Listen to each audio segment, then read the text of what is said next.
Before we get started here, I wanted to check Senator Brown. Are you with us?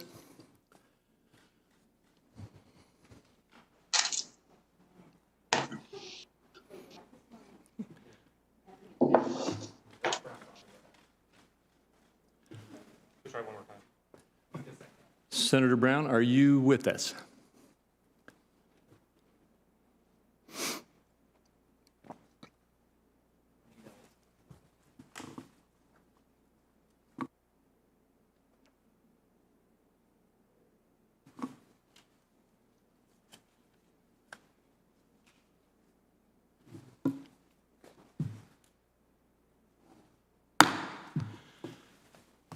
This hearing will come to order.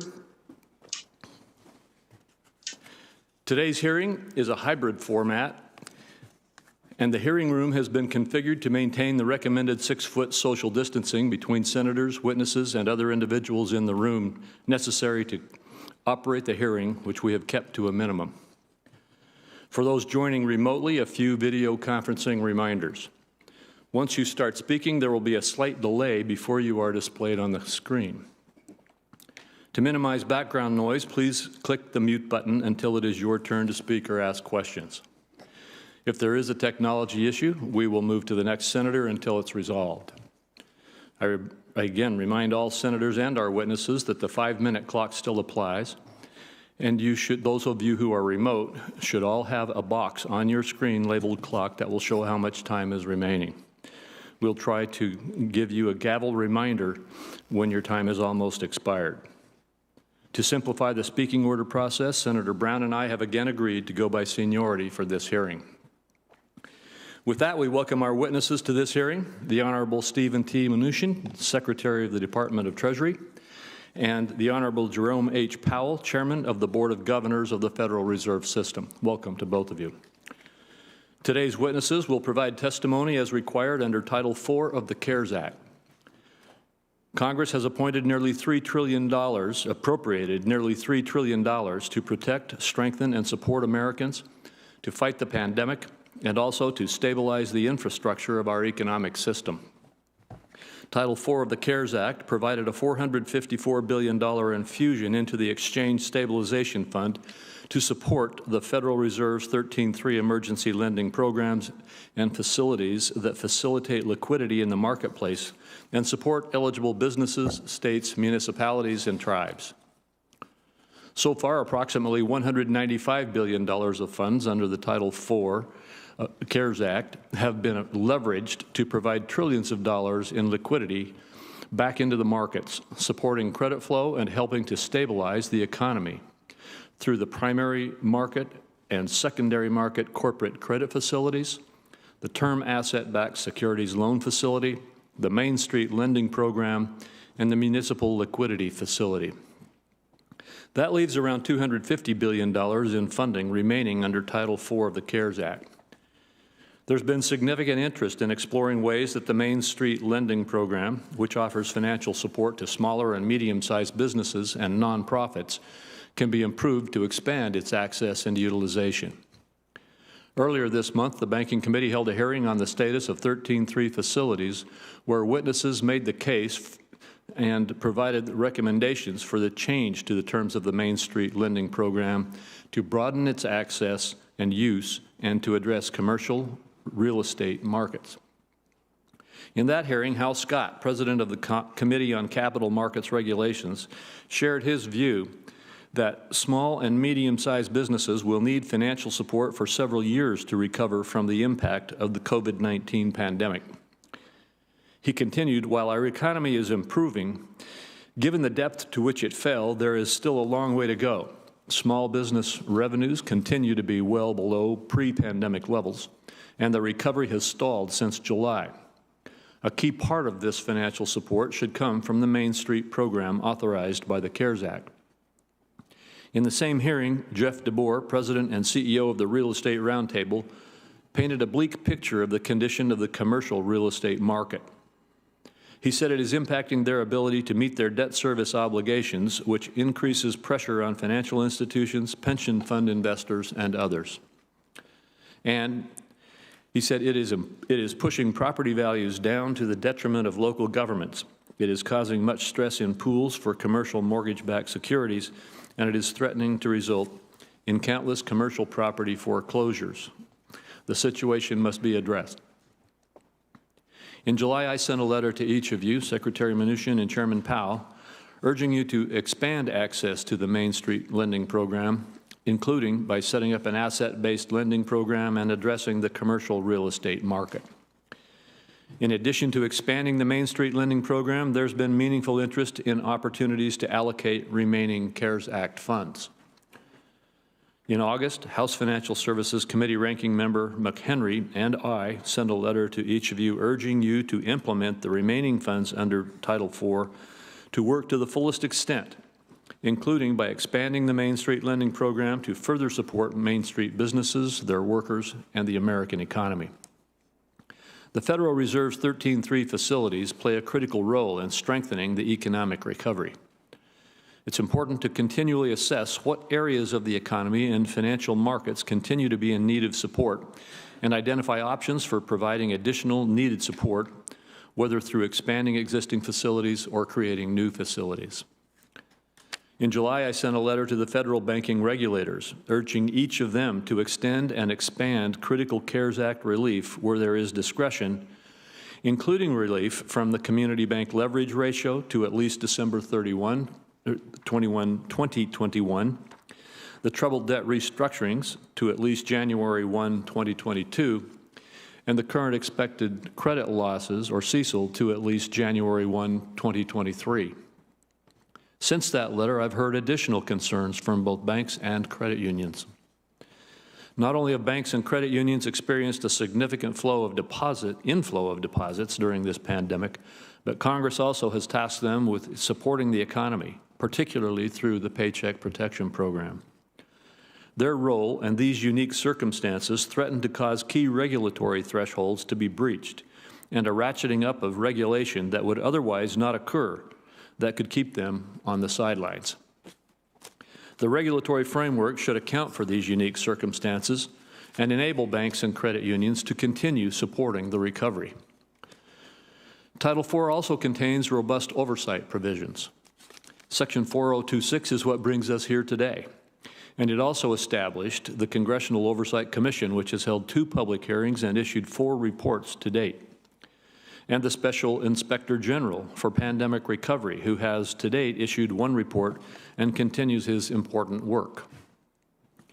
During today's hearing, I look forward to hearing how the financial resources provided under the CARES Act have benefited the American people and the economy, an update on the status of the 13(3) emergency facilities, including an assessment of the opportunities for and need to expand the Main Street lending program, steps the Fed and Treasury have taken and will continue to take to provide transparency into the loans, loan guarantees, and other investments under the CARES Act, opportunities to utilize any remaining funds of the CARES Act to provide financial support and additional liquidity to the economy, and opportunities to tailor the regulatory framework to account for the unique circumstances of the pandemic and role of the financial institutions, and whether congressional action is needed.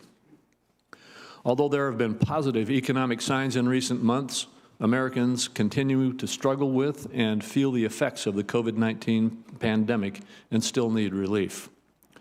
Unfortunately, Republicans' repeated efforts to deliver targeted relief in areas where we can agree has been rebuffed by the Democrats. Negotiating toward a realistic package that can actually get passed and signed into law would best serve the American people during this difficult time. I appreciate the work of both Secretary Mnuchin and Chairman Powell in response to this horrible pandemic to support financial markets, businesses, and the economy. Thank you again to each of you for joining the committee today. Senator Brown, are you with us? I am, Mr. Chairman. Thank you. It's a pleasure to be here again. I'm disappointed this hearing wasn't held fully remote. I'm glad to see masks in the hearing room. Chair Powell, I want to thank you for your leadership in calling for a national mask mandate, something no other Republican I'm aware of has done. I know many of my colleagues, Republicans and Democrats, cringe when they see these Trump rallies, when they see people packed together shouting, not wearing masks. We should be trying, elected officials from the president to the rest of us, should be trying to stop this virus, not spread it. Today, there are more people out of work than there were during the 2008 financial crisis, but you wouldn't know it from the way President Trump and Secretary Mnuchin act, as if we are through this crisis and well on the road to recovery. That's what happens when you measure the health of the economy only through the stock market. There continue to be about 1,000 deaths per day from the coronavirus. That doesn't show up in corporate quarterly earnings reports, apparently. In 22 states, coronavirus cases are surging rather than receding, and scientists and public health experts predict it will only get worse as fall and winter begin. Families are under unbearable stress. Most of my colleagues know that. Most of you have children and grandchildren. Trying to either educate their kids at home or worrying as schools open without sufficient plans to protect children and teachers and cafeteria workers and security guards and custodians. That doesn't even include our sons and daughters at the risk they face at colleges and universities. You wouldn't know any of that if you looked at corporate profit forecasts. The president and this administration continue to act like everything is business as usual, because for them it is. The coronavirus isn't really affecting them or their wealthy friends or their comfortable jobs. CEOs aren't the people working the cash registers or cleaning hospital beds. They aren't risking their lives every day to keep food on the table. Most CEOs don't live in the neighborhoods where Black and minority-owned restaurants and businesses are shutting down. Think for a moment, all of us should think for a moment of the anxiety of an essential worker, the stress she faces. Think about coming home at night worried you might have picked up the virus at work and you might be exposing your children and your family. Cleveland's a pretty good barometer of where the country is heading. Long before the Great Recession, our trade and tax policy essentially abandoned the industrial Midwest. Communities watched factory after factory close with no plan to rebuild our local economies. Entire neighborhoods, entire towns hollowed out. My zip code 44105 in Cleveland had the most foreclosures in the United States at the beginning of 2007.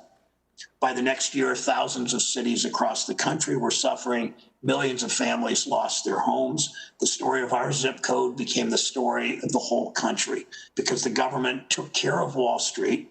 It took care of the biggest banks. It failed to take care of everybody else. Thanks, Seth. Just 10 years later, we have yet another crisis where Cleveland is a harbinger of what's happening across the country. ProPublica illustrated it pretty well recently. They covered a big company called TransDigm that has offices in downtown Cleveland. TransDigm's gotten plenty of help from taxpayers to get through this pandemic. The company is borrowing money at record low interest rates. It's collecting yet more tax breaks, while at the same time it's laying off its workers. 3,000 workers in Cleveland are going to lose their jobs during the pandemic while the company's executives keep making money. The CEO of TransDigm, the chairman, made, at last count, $60 million a year. And this is happening all around the country. Government help's readily available for big corporations, while small businesses struggle to survive, and workers are on their own. Millions have lost jobs at the beginning of August. 600,000 workers in my state, millions across the country lost their $600 a week unemployment insurance payment because this president and my Republican colleagues allowed it to expire. The $600 a week kept more than 12 million people out of poverty. What are these families to do? How are they going to make rent or their mortgage payment on October 1st? You can't tell them, oh, just go out and get a job. There are no jobs because the president hasn't controlled the virus. Millions of people are stuck inside their homes or separated from loved ones to stay safe, trying to avoid contacting this disease. Black and brown communities, including Native American tribes, have been hit the hardest by the pandemic, still don't have equal access to the Federal Reserve lending facilities or PPP loans. We know it would not have been this bad if back in February and March, the President of the United States had done his job. We all know that, Republicans and Democrats alike. We weren't shocked by the quotations of the president and the discussion of the president when he talked to the Washington Post reporter. But imagine if the president, instead of lying to us, the president treated the American people like adults and leveled with us.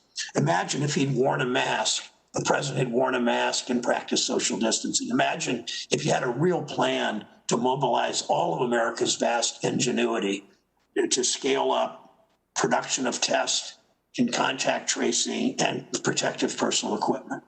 More small businesses will be open right now. Our children would be back in school safely, almost all of them. Workers would still have their jobs, and tens and tens and tens of thousands of grandparents and grandparents would still be alive.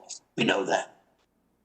And now Americans are watching the stock market surge, and then the president and his economic advisors saying the economy's just great. They're wondering what great economy they are talking about. The Ohioans I talk to and anyone who understands economics know workers are the foundation of our economy. They know all too well what happens when you let Wall Street run things and ignore main streets across the country. Ohioans have watched for decades as factories closed, investment dried up, storefronts were boarded over, and communities that once were thriving. They know what it's like to wake up one day and realize the only jobs to be had are at a big box chain for rock bottom wages with no health care, no paid sick leaves, and no power over your schedule. These Ohio workers know what it's like to be treated as expendable by large corporations and too often by this government. And remember, as Ohio goes, so goes the nation. Americans are waking up and realizing they have a president who thinks much of the country is expendable. I know not everyone in government feels that way. The chairman of the Fed has said over and over that we need more action from Congress, more money to unemployed workers, more money for schools, more money to help families with their rent and mortgage. In short, we need the government to actually lead and use our country's vast resources to avoid a catastrophic recession.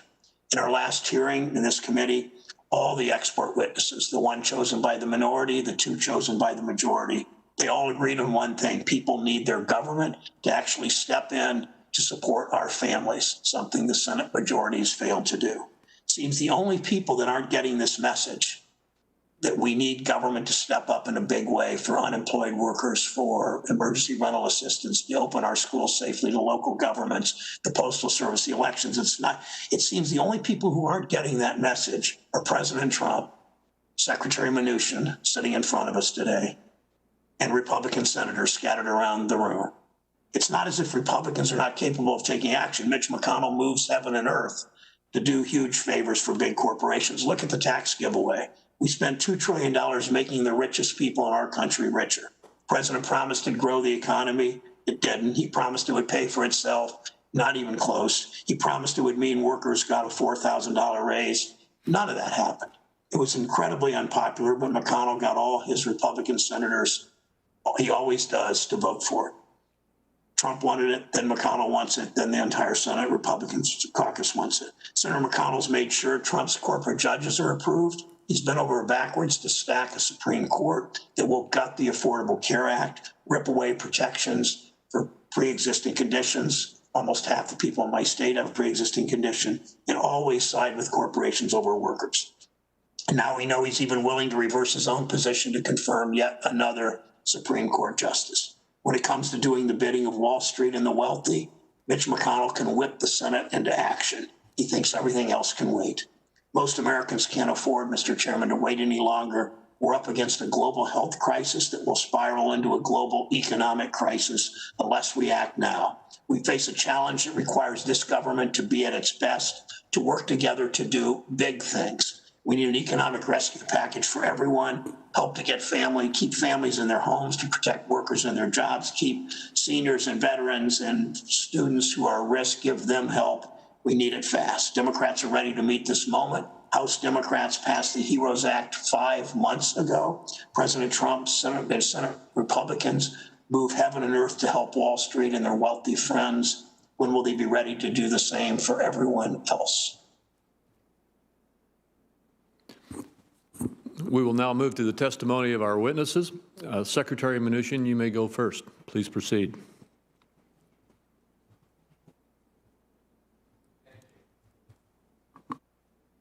Can you hear me, Chairman Crapo? Yes. It's on now. Chairman Crapo, Ranking Member Brown, and members of the committee, I am pleased to join you today to discuss the critical steps that the Department of Treasury and the Federal Reserve have taken over the last 6 months to provide economic relief to the American people, as well as to provide liquidity to the credit markets, business, and households. We are fully committed to getting every American back to work as quickly as possible. America is in the midst of the fastest economic recovery from any crisis in U.S. history. The August jobs report showed that the economy had gained back 10.6 million jobs, nearly 50% of the jobs lost due to the pandemic. The unemployment rate reduced to 8.4%, a notable achievement considering some people had expected as high as 25%. Thanks to the programs provided by the CARES Act, we never got close to that figure. I believe we will see a strong third quarter growth fueled by strong retail sales, housing starts, existing home sales, manufacturing growth, increased business activity. The Blue Chip Survey projection for third quarter GDP is 24%.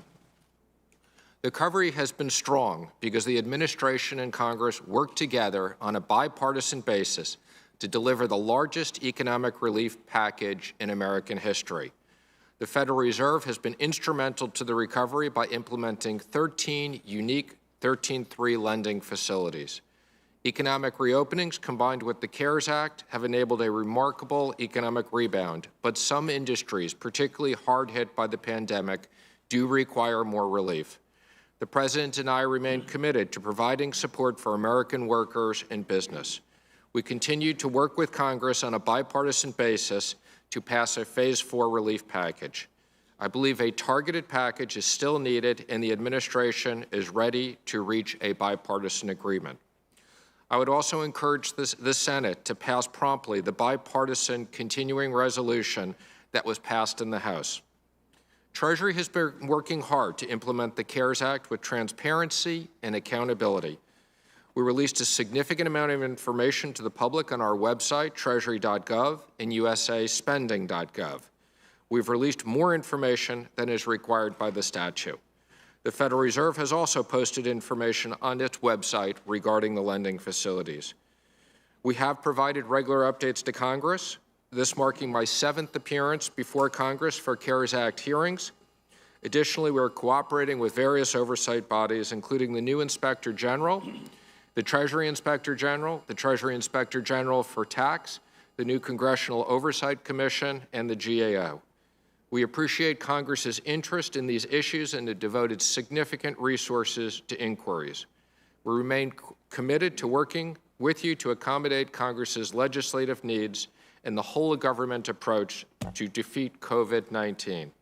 I'd like to thank the members of this committee for working with us to provide critical economic support to the American people. Thank you. Thank you, Mr. Secretary. Chairman Powell.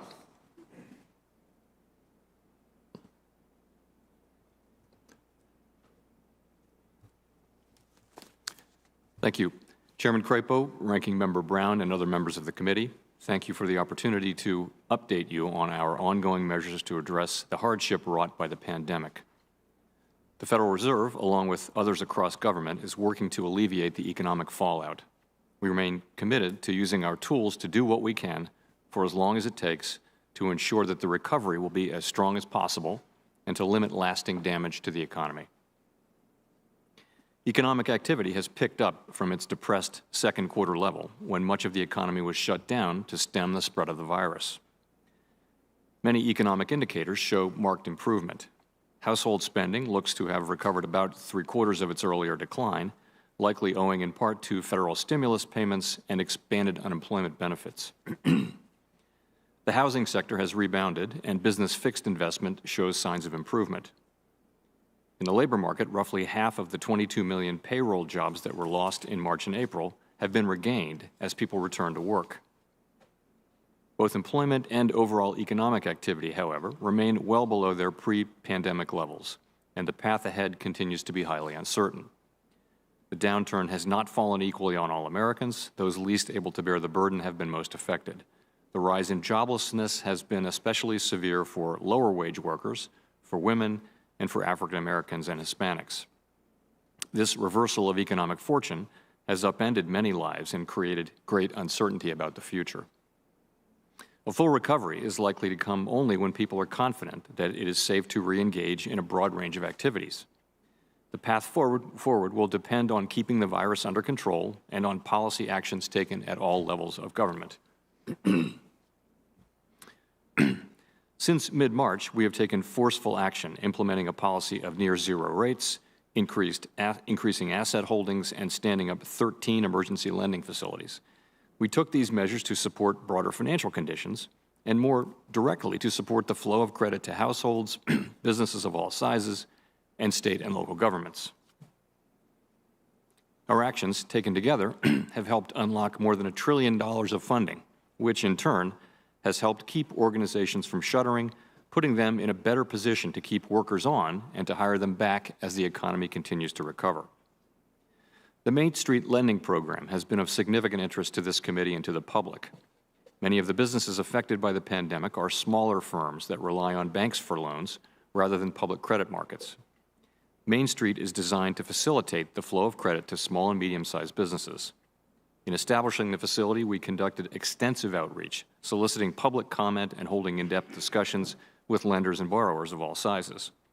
In response to feedback, we have continued to make adjustments to Main Street to provide greater support to small and medium-sized businesses and to nonprofit organizations such as educational institutions, hospitals, and social service organizations. Nearly 600 banks, representing well more than half of the assets in the banking system, have either completed registration or are in the process of doing so. About 230 loans totaling roughly $2 billion are either funded or in the pipeline. Main Street is intended for businesses that were on a sound footing pre-pandemic and that have good longer-term prospects, but have encountered temporary cash flow problems due to the pandemic and are not able to get credit on reasonable terms as a result. Main Street loans may not be the right solution for some businesses, in part because the CARES Act states clearly that these loans cannot be forgiven. Our credit facilities have improved lending conditions broadly, including for potential Main Street borrowers. The evidence suggests that most creditworthy small and medium-sized businesses can currently get loans from private sector financial institutions.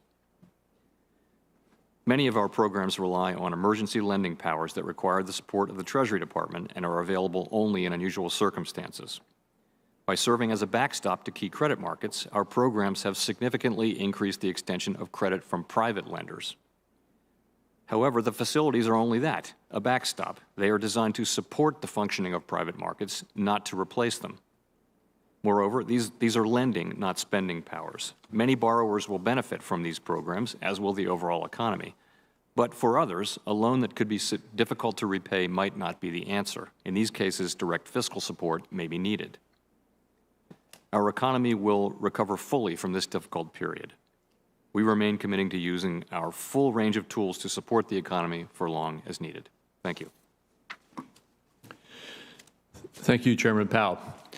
For my first question, I'd like to keep your answers to this as brief as you possibly can, because I want to get on to a few others. But I want to talk about the need for additional relief in terms of further coronavirus relief legislation.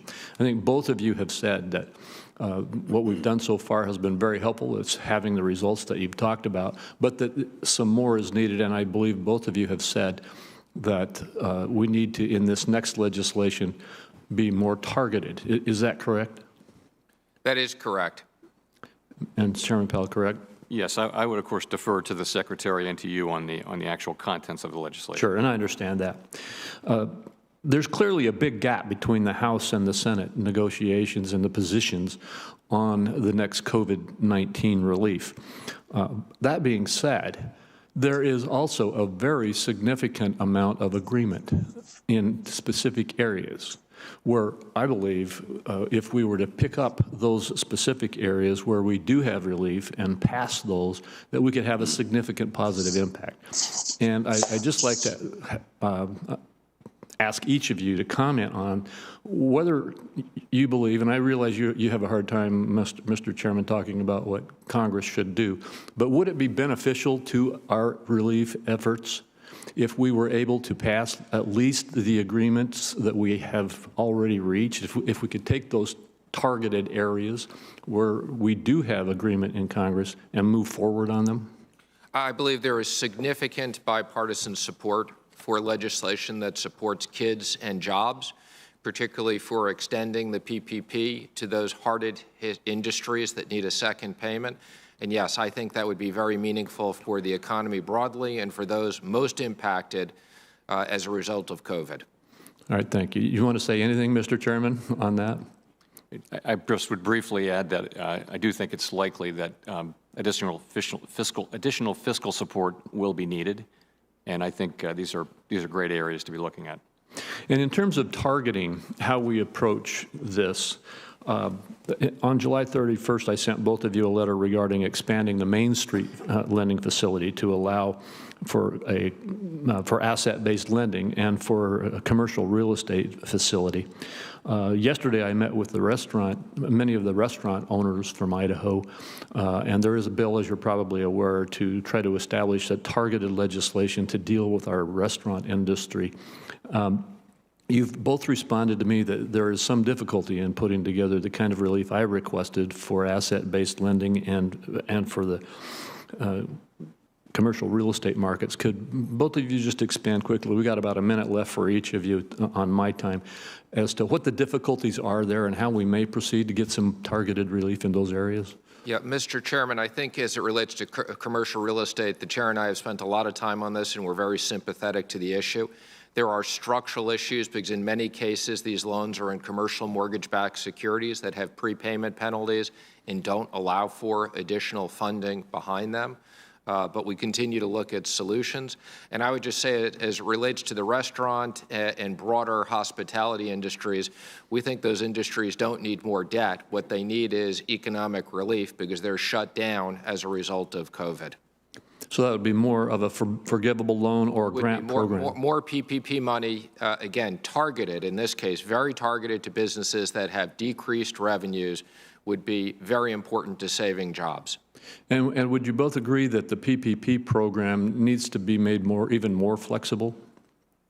I think the good news is there's strong bipartisan support around both flexibility on PPP, but also additional funds that are highly targeted. All right. Chairman Powell, do you want to add anything to that? Not really, no, thank you. All right, then let me just conclude by saying I agree with the need to move forward. I think that the comments that you've made highlight the fact that there is you are the one who's negotiating in most of the arenas here, Secretary Mnuchin. You were probably surprised to hear the attack today that you aren't negotiating, that we aren't negotiating. But the fact is there is broad bipartisan support for many major efforts that need still to be taken. And I believe that your testimony highlights the fact that that's something we ought to be able to get going forward on. We ought to do what we can reach agreement on and get it done soon. With that, Senator Brown. Thank you, Mr. Chairman. Secretary Mnuchin, President Trump said that with regard to the coronavirus, quote, "I think we did a great job." Do you agree with that? Do you think the president's done a great job with the coronavirus? I do. I think we've made tremendous progress on testing. We just committed to 150 million. Mr. Secretary, I'm sorry to cut you off. I hope that you and the president don't dislocate your shoulders by patting yourself in the back saying good job. We are 4% of the world's population. We're 22% of the world's deaths. You bragged about the economy growing so fast, your words. Our unemployment rate is significantly higher than Germany's, significantly higher than France's, twice what Taiwan's is, almost three times what South Korea and Japan's is, much higher than Australia, twice what Britain's rate is, twice what New Zealand's rate is. I mean, I know you think the economy's doing well, but if you're talking to your wealthy friends on Wall Street, but things are pretty bad for most working Americans, are going to get worse unless you come up with a real package. So let me talk about the package that you just discussed. Senate Republicans, as you know, offered a paltry, some call it emaciated, piecemeal coronavirus bill. You and the president said you wanted a bigger number than the $500 billion which Republicans offered. So if you want a bigger deal, they came up with something so small. Which Republicans are opposed to going higher?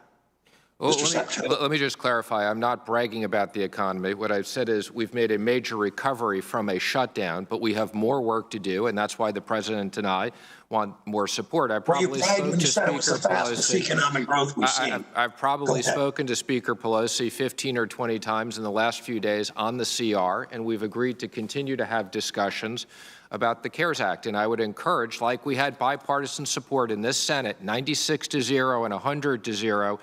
We're very proud, and I specifically worked with you on many pieces of the legislation. But I want to go back. The Senate offered a paltry $500 billion plan that economists all over the country wanted 3 and 4 and 5 times that amount. You and the president said you want something larger. So why the president of the United States typically, sorry for the cliche, when he says jump, Mitch McConnell and Senate Republicans usually say how high. But the president of the United States wants something bigger. You said you want something bigger. So what's the holdup? Why? You've always been really good. Look at the tax cut. $1.5 trillion, big, way more than $1 trillion tax cut. And 70% of it went to the richest people in the country. That's what you wanted. That's what your cabinet wanted. That's what the president wanted. You got all the Senate Republicans to go along with that, even though it blew a hole in the federal budget. You knew all that. So why can't you get Senate Republicans to go along on a bigger number than the $500 billion package? What gives here, Mr. Secretary? Again, I would just emphasize, I think you know this, but this requires 60 votes in the Senate, and I would encourage the Democrats in the Senate to work with us. I think there are areas of support. Let's pass things that we agree on quickly, and we can always come back and do more. So it's less of the issue of what the absolute number is. And I'm sure you and I agree on there are areas that need to be passed. Mr. Secretary, I know you will say pass something minimalist that mostly affects Wall Street and doesn't much affect workers, and then we'll come back. But considering Senator McConnell, for 4 months after the House passed a bill that would matter for schools, for local governments, for unemployed workers, for the Postal Service, for people who might be evicted, Senator McConnell said there's no sense of urgency, and all of his spineless Republican colleagues went along with it. You know that, and you went along with it. So let me ask it a different way. Millions of people lost their jobs. Another 800,000 workers filed for unemployment this week. The $600 unemployment insurance that came every week that kept, literally, studies show 12 million people out of poverty. That's $600 a week. That evaporated in early August. You know that. It evaporated because the Senate Republicans refused to act. The House had done it. The Senate Republicans refused to act. Workers they obviously can't get a loan or grant through any of the facilities, and I appreciate the work that the chair of the Federal Reserve has done, but those people that lost their $600 that could face foreclosure, what do you suggest they do? What do you suggest those people who lost their $600 do if they don't have the money they need to buy groceries this week, or with October 1 coming, they can't pay their mortgage or their rent? What are they to do, Mr. Chairman, Mr. Secretary? Well, I think, as you know, because that expired, the president was forced to move forward with executive action. So we are still providing those people. And again, I would encourage both the Democrats and the Republicans to sit down together. There is an agreement on extended unemployment. Mr. Secretary, I'm sorry, my time's expired. The president wasn't forced to do that. The president could have gotten his majority leader, who always does his bidding, and the Republican caucus to go along with the Democrats to keep the $600 coming. Don't act like the president was forced to do something. You simply didn't step up for these workers. $600 a week. 600,000 people in my state lost their unemployment insurance. And you essentially, you and Senator McConnell and the president of the United States are simply saying to those 600,000 Ohioans, sorry, you're on your own. I think that's just a gross misstatement and exaggeration. And again, if the Democrats are willing to sit down, I'm willing to sit down anytime for bipartisan legislation in the Senate. Let's pass something quickly. And I would just add, you could get 47 Democratic votes for $600 a week this afternoon if you're willing to do it. For every one of those workers, we all know what that means in our states. We would all vote for it. Bring it forward. and before we go to Senator Shelby, I would just add, as the Secretary was saying, this is one of those areas I was talking about in my questions. We have the ability to move forward on this if we have a willingness to move forward on pieces of this plan that we have agreement on. Senator Shelby. Thank you, Mr. Chairman. First of all, I believe I can change, hopefully, the tone and the substance of where we are today. Mr. Secretary and Chairman Powell, I want to tell you, I want to commend you for what you've done, the leadership you've done under difficult circumstances, and what you want to do, and your candor with this committee about a lot of things. Mr. Secretary, my first observation is you've talked about this, and that's the economy. We're all interested in it. We've seen the jobs, unemployment drop and the unemployment go up. In my state of Alabama, for example, we were in double digits, and now we're at about 5%. We'd like to go to about 3 or 4. We know it takes a while to do this. It takes years sometimes. But we have made a lot of recovery, thanks to a lot of the leadership that you two working together with the financial situations that we face. Chairman Powell, you are not only the, run the monetary system, you are the regulator of our largest banks. Tell us here today, I asked you this, I believe in February here, what's the basic conditions of our banking system from your perspective, and how does this change in contrast with 2008?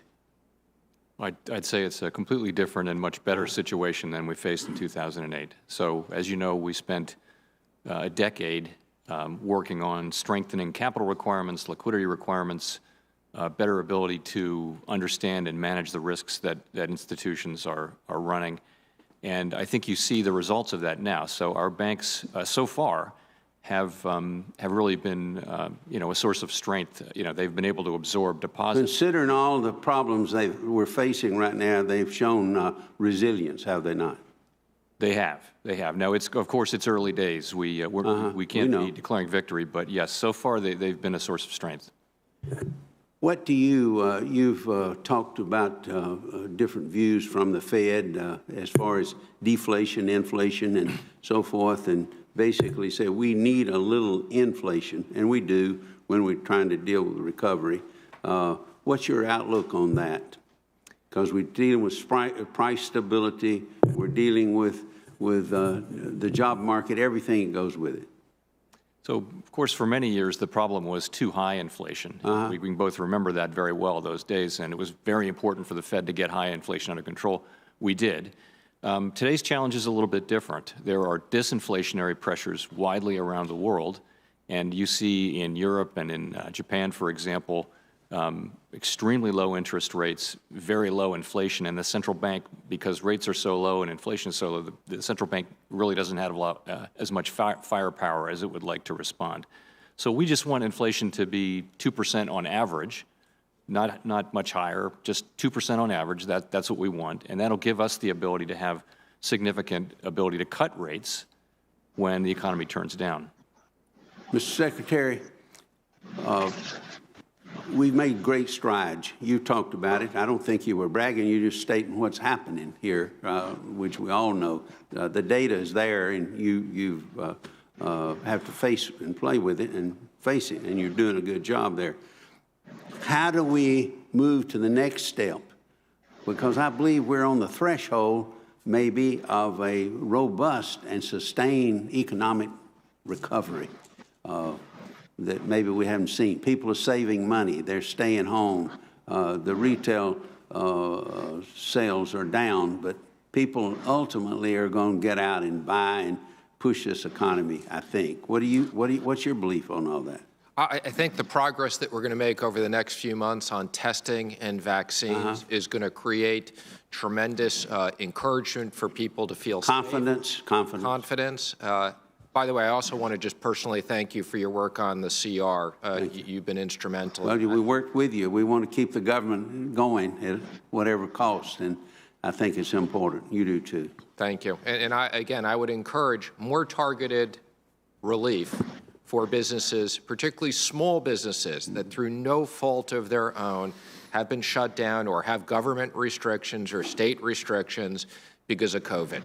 And I think that we should act quickly because they need the support now. They don't need the support next year. Thank you. Thank you both for your service. Thank you, Mr. Chairman. Thank you, Senator. Senator Reed. Thank you, Mr. Chairman, and welcome, Mr. Secretary, and welcome, Chairman for your presence here today. Chairman Powell, you've indicated that we can't succeed economically until we defeat the disease, and you've stressed the need for social distancing, wearing masks, et cetera.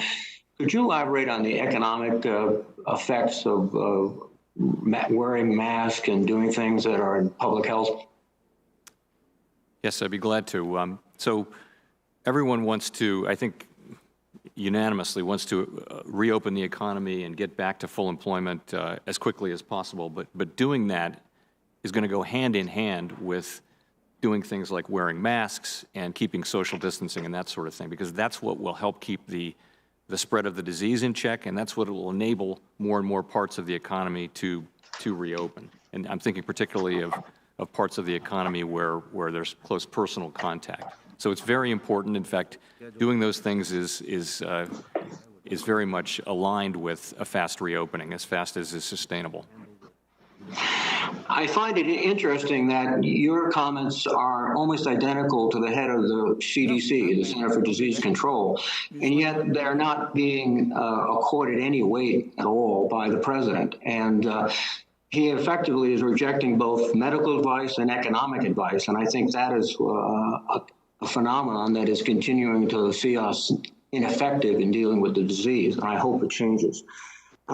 You also indicated that there are downside risks, particularly outside of Wall Street on Main Street, situations where small businesses and their customers, mom and pop landlords, state and local governments. Can you elaborate on the consequences of continuing to fail to provide real support for these entities through a stimulus package?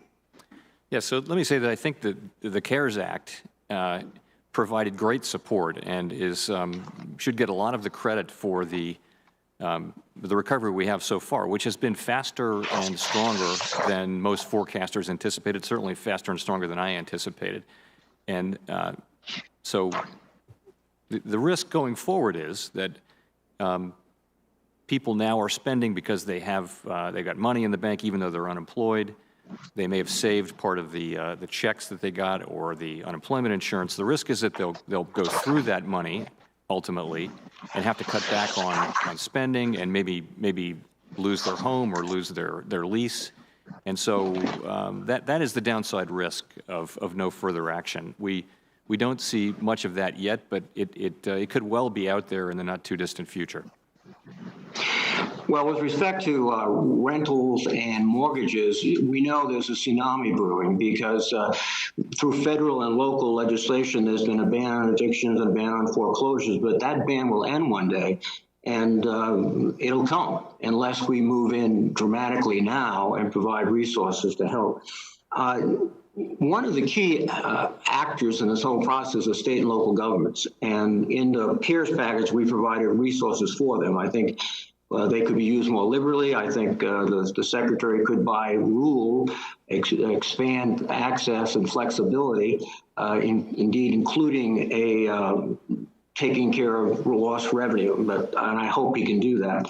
But the facilities that the Federal Reserve has used are sort of stopgap measures, and they haven't really worked out very well from the feedback I'm getting on the ground. The municipal facilities, for example, I don't think recognize the fact that most states require legislative approval of a bond issue, and indeed municipalities have to go to their voters to get approval. That's very difficult. With respect to the nonprofit functions, asking for significant revenues versus other aspects, it makes it difficult. Can you comment on these facilities? They seem just almost destined not to work. We need direct grants to the states and localities. Chairman Powell. These loans cannot replace direct grants at all. They're really there to provide liquidity, and of course, state and local governments are generally not allowed to borrow to fund deficits. So what's happened is, since we announced our facility, borrowing among state and local governments has been at record levels, and the rates that they've been borrowing at have been at record low levels, and that goes right across the yield curve and right across the rating spectrum. So I would say that the municipal finance market is now working pretty well, and has accomplished what we can accomplish as a liquidity provider. We can't do transfers, and of course, that's why our facility is structured the way it is. Just a final point, it seems that you're requiring sort of tests of their assets and their liquidity, which if they had those assets and liquidity, they wouldn't be borrowing from you. So I think, again, this is not the right approach. And there's a lot of money involved here, but it's not going to get to states and local governments. They need, as you just said, they need the grants. Thank you. If I can just say, in the municipal facility, we go by the ratings, not by any particular financial requirements. We've got a transparent set of requirements, and that's what dictates access. Thank you, Senator Toomey. Thanks very much, Mr. Chairman and Mr. Secretary and Mr. Chairman. Thanks for joining us. Just as a quick follow-up, I think it's important to keep some context in mind when we talk about direct grants to state and local governments. Moody's Analytics estimated that the grand total of lost revenue and additional expenses incurred by states and municipalities is going to end up somewhere between $250 billion and $600 billion, the latter of which is only likely to occur if there's a very severe further outbreak of the coronavirus this fall. We sent $500 billion to state and local governments with the last bill, probably, quite possibly, already covering the full amount of the lost revenue and added expenses. Why we would be talking about sending still more at this point is not clear to me. But I want to return our focus to the 13 free facilities themselves. I hear a lot of criticism about these facilities that seems to reflect the view that if these facilities haven't been drawn down to a great degree, then therefore that's evidence that they have failed. And I really think we need to remember what the purpose was in the first place. The whole purpose behind setting up these facilities and making them available was to allow private markets to function again, right? When we were back in March, we had frozen capital markets, we had inability to access credit, we had the risk of a very frightening and very, very damaging catastrophe because credit wasn't flowing, wasn't able to flow. And what these programs were meant to do, in my view, is to get the private markets functioning again. They were not meant to replace the private market. They were not meant to systematically bail out companies or bail out companies at all. They weren't meant to be a substitute for fiscal policy. They weren't meant to be subsidies for business and municipality. They were meant to stabilize markets and make sure that creditworthy borrowers, be they corporate or municipal, would be able to access credit. And when I look at what has happened since then, certainly whether you're looking at macroeconomic data, which as the Treasury Secretary pointed out, and the Chairman, I think, also, has come back faster and more robustly than most of us thought it would. But even more importantly, when I look at the private capital markets, they're functioning. In fact, they're functioning at record levels of volume of issuance, both in the corporate market and in the municipal, nearly record low interest rates. And so I think the rational conclusion to come from here is this has been remarkably successful. It did exactly what we had hoped. Now, look, there's some sectors, especially some narrow categories, where we've still got some problems. Asset-backed lending we've talked about. But I'd like to ask the Treasury Secretary and the Chairman of the Fed both to just comment, if you would, on the availability of credit for creditworthy borrowers. What is it like? What are the capital markets like? What are the lending markets like? Are creditworthy borrowers in America able to access credit as a general matter? Well, I would agree with you exactly what you said. And again, I would just remind people the chair and I executed the first few facilities even before the CARES Act was passed, when the markets were literally shut down. These are emergency facilities. They're not intended to be subsidies. And the best success is us not having to use them. So in many cases, the mere announcement and commitments unlock the markets. As I've said in the past, companies like Boeing were able to borrow $25 billion in the private markets and not have to come to the government. Many of the large airlines turned down the loans that we were offering them for the same reason. So I think they've been enormously successful. And in the areas where they have not worked, it's primarily entities that really need subsidies, and it's not just a lack of financing. And I would agree with all of that. We haven't made a single loan to a corporate directly, and yet something like $1 trillion in financing has happened. So clearly for corporates, the financial market is working. But the same is also true. I think it's $250 billion in issuance among the municipals, including some of the ones that accessed our facility have also been able to access the public market. So public markets are out there and they're working, and the pricing is pretty good. So I do think those two, the market-based facilities and the earlier ones that we did pre-CARES Act, have all done their jobs pretty well. Thank you, Mr. Chairman. Thank you, Senator Timmy. I think that's a very important clarification, and it's appreciated. Senator Menendez.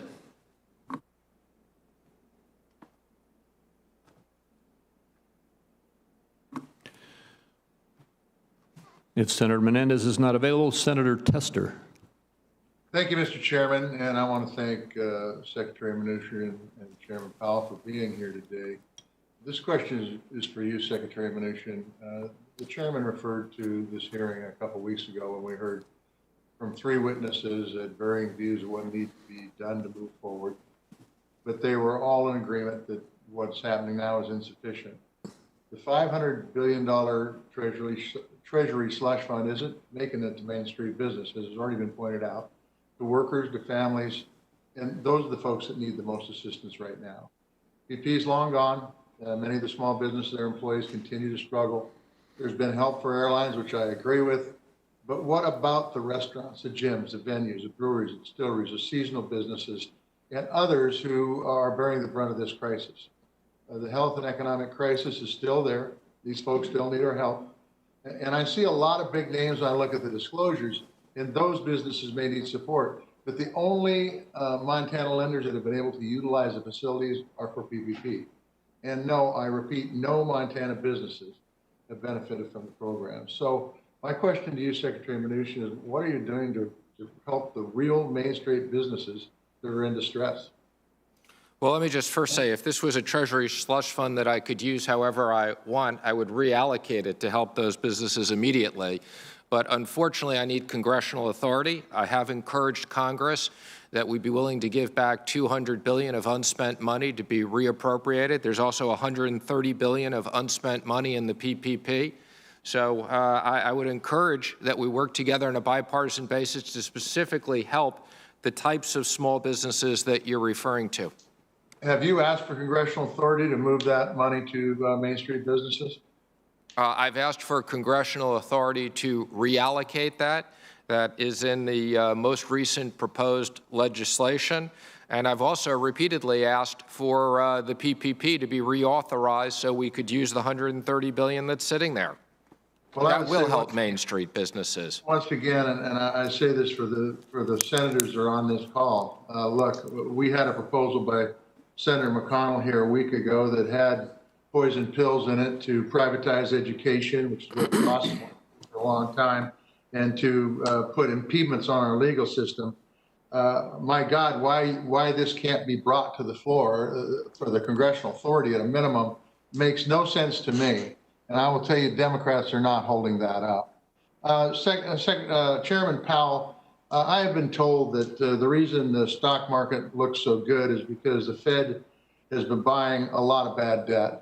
Could you enlighten me on what kind of bad debt you're buying and how much money the Fed has put out to buy bad debt? Well, that must be a reference to the secondary market corporate credit fund, which I think has bought, it's in the range of $10 billion in total. We've bought no debt from any large companies in the primary corporate credit fund, which was the main facility. So, and of that $10 billion that we've bought in the secondary market, almost all of that will be investment grade. So I think we've bought very, very little non-investment grade debt. We have bought some, and we bought it in the form of ETFs as well as in regular bonds. But in terms of the broader financial markets, it would be a drop in the ocean. So you don't agree with that statement that that's why the stock market is actually performing as well as it is? I don't agree with the premise that we've bought a lot of so-called bad debt. I don't want to comment on the level of the stock market directly or indirectly, but it just isn't the case that we've bought a lot of so-called bad debt. We haven't. Okay. Secretary Mnuchin, after the first quarterly CARES Act oversight hearing, I submitted questions for the record to you and Chairman Powell, and while I received answers from the chairman, I finally received yours last night. They were inadequate, to put it gently. So you're here. I'm going to give you another opportunity. What measures has the Treasury put in place to prevent another tribal coronavirus relief data breach from occurring? I'm sorry, could you repeat that? I had a hard time. I'm sorry. What measures has the Treasury put in place to prevent another tribal coronavirus relief data breach from occurring again? I'm sorry, I couldn't hear somebody data breach, but I apologize. What was the question? Holy shit, I thought we had better technology than this. What measures has the Treasury put in place to prevent another tribal coronavirus relief data breach from occurring again? I'm going to have to look into that. So I'm not familiar with the tribal data breach that you're referring to, but I will get back to you quickly. We'll remind your staff back on that. Thank you guys very, very much. Thank you, Mr. Chairman. Thank you. Senator Scott. Are you with us? Today, I'll start with a question for Chairman Powell. On Monday, the House passed unanimously legislation that would require the Federal Reserve to expand access to emergency credit facilities by removing a bias against the non-incumbent credit rating agencies that serve the middle market. Senator Sinema and I introduced similar legislation late last week. I'm optimistic that the Senate will act on this legislation soon. However, I do not believe congressional action should be necessary given you have the authority to resolve this issue immediately. What are your plans to level the playing field in your facilities for non-incumbent NRSROs? We actually have broadened the circle of those who are included to include those who have a fairly broad business, those whom the capital markets rely on in particular areas. So we've done that. We started off with 3 NRSROs, and now I think we're at 6. We could come back to you on that. We could look at broadening that. It's not something we've looked at recently. That would be helpful, sir. I would appreciate you getting back with me on that, and certainly Secretary Mnuchin, I thank you for your hard work on the 13-3 facilities. I think we still need to create more flexibility where we see more folks having access to those resources. That would be helpful. Next question. As you both know, I've been fairly outspoken on this committee about the goal of building access to credit and increasing economic opportunity for minority communities and for the same businesses. Given my passion on this issue, it's especially tough to witness the seismic impact that this pandemic has had on Black-owned businesses.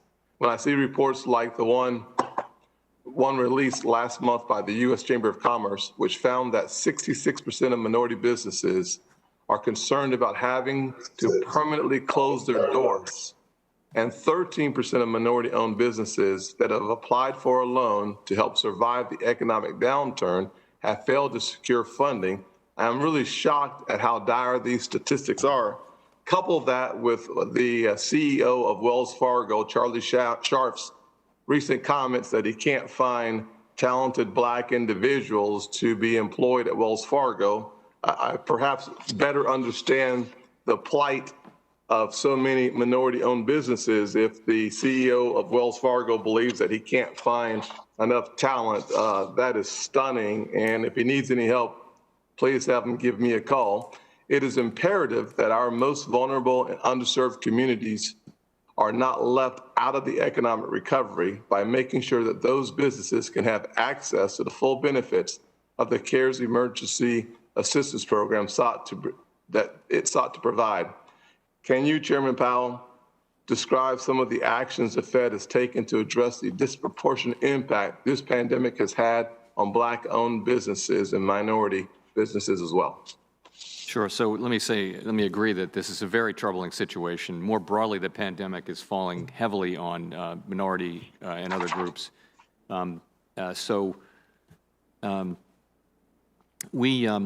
We've done quite a lot of outreach to minority depository institutions, MDIs, and tried to pull them in and make sure that they're taking part in the PPP liquidity facility and eligible to lend into Main Street.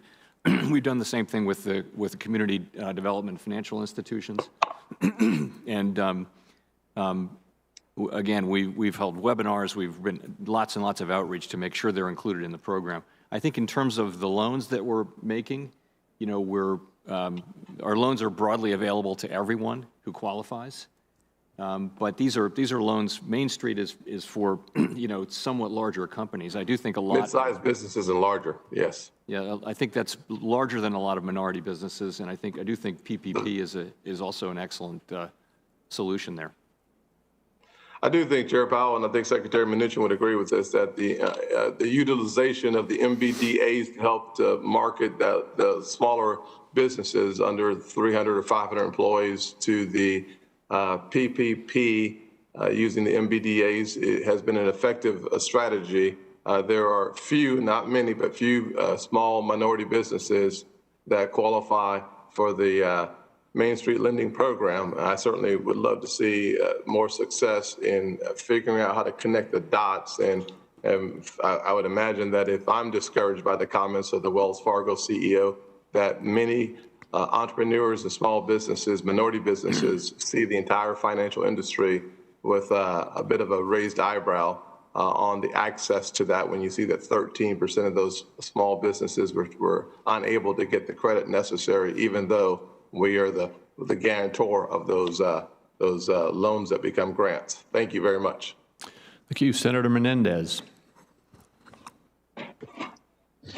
Thank you, Mr. Chairman. Thank you to both of our witnesses. And Secretary Mnuchin, I just want to say, I appreciate your responsiveness. I don't always necessarily like what I hear, but I appreciate your responsiveness. And in this business, no one ever says that. So thank you for whenever we've called you, you've been very responsive. Chairman Powell, Secretary Mnuchin, is it a good idea for states to raise taxes and send hundreds of thousands of essential public workers off the front lines into the unemployment lines during a pandemic and a recession? No, it's not a good idea. Chairman Powell? No, I would agree. Not a good idea. So you both agree that despite facing a historic $3 trillion deficit this year as well, fiscal austerity is bad economic policy, which would cause additional pain during this recession. Is that a fair statement? Well, I think we have to be careful, but I am supportive of additional fiscal measures, as I've noted earlier. Yeah, I just would add, I think there is a time coming when we're going to need to get back on a sustainable fiscal path, but I wouldn't prioritize that in the very near term when we're still in the middle of the pandemic. And I agree, and that's my point. It's while we're in the midst of a pandemic. I would just note that Moody's, once again, its latest calculus shows that states and local governments are still somewhere in the $500 billion area of need. And like the federal government, our local communities are facing skyrocketing costs and declining revenues due to the pandemic. But unlike the federal government, they can't borrow money to get through the crisis. Instead, they're being forced to do the unthinkable, lay off hundreds of thousands of teachers, nurses, firefighters, and other essential workers at a time when we need them the most. But there is bipartisan support to avoid such a disaster. The $500 billion included in the SMART Act, which I authored and introduced with 3 Republicans and 3 Democrats back in May, mirrors the bipartisan House bill that exists. And even President Trump said he supports, and I quote, something like the $1.5 trillion bipartisan proposal. Mr. Secretary, as the lead negotiator for the White House, are you optimistic about getting Senate Republicans to support President Trump's call for a much larger stimulus package that includes state and local funding?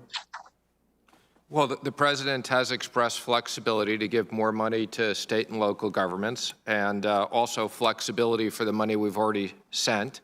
And as I've said before, I look forward to sitting down with both Democrats and Republicans to see if we can agree on bipartisan support that is very necessary across the economy, targeted.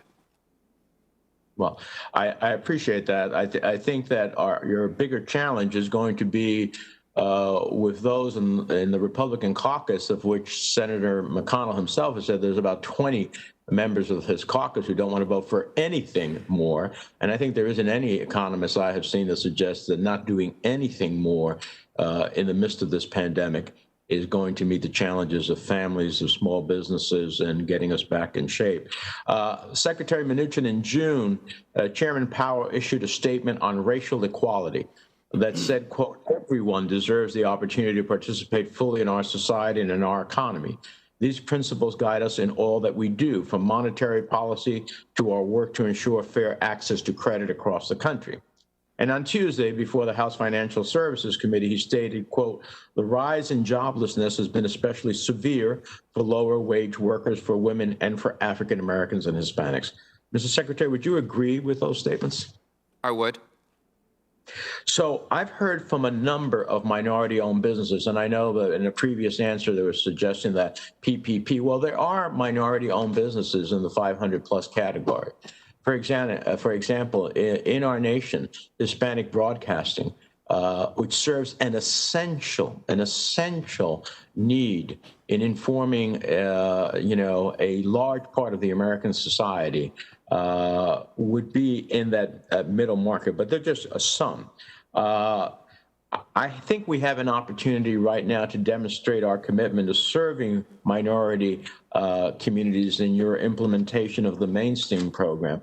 So, Mr. Secretary, could you commit to reviewing the terms of the Main Street program to identify what changes could strengthen minority-owned business participation and share that analysis with me?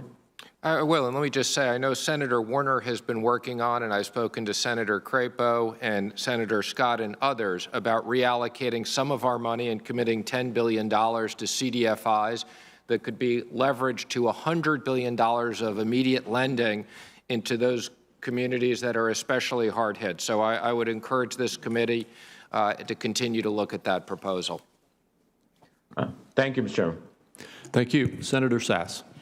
Thank you, Chairman. Thanks to both of you for being here, Chairman and Secretary.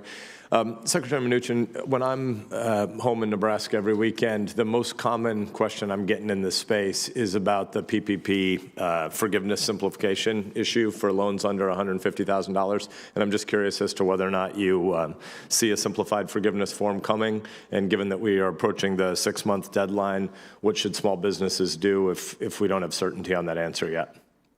Well, we did create an easy form. I know there is bipartisan support for going much further, which we think we need legislation for.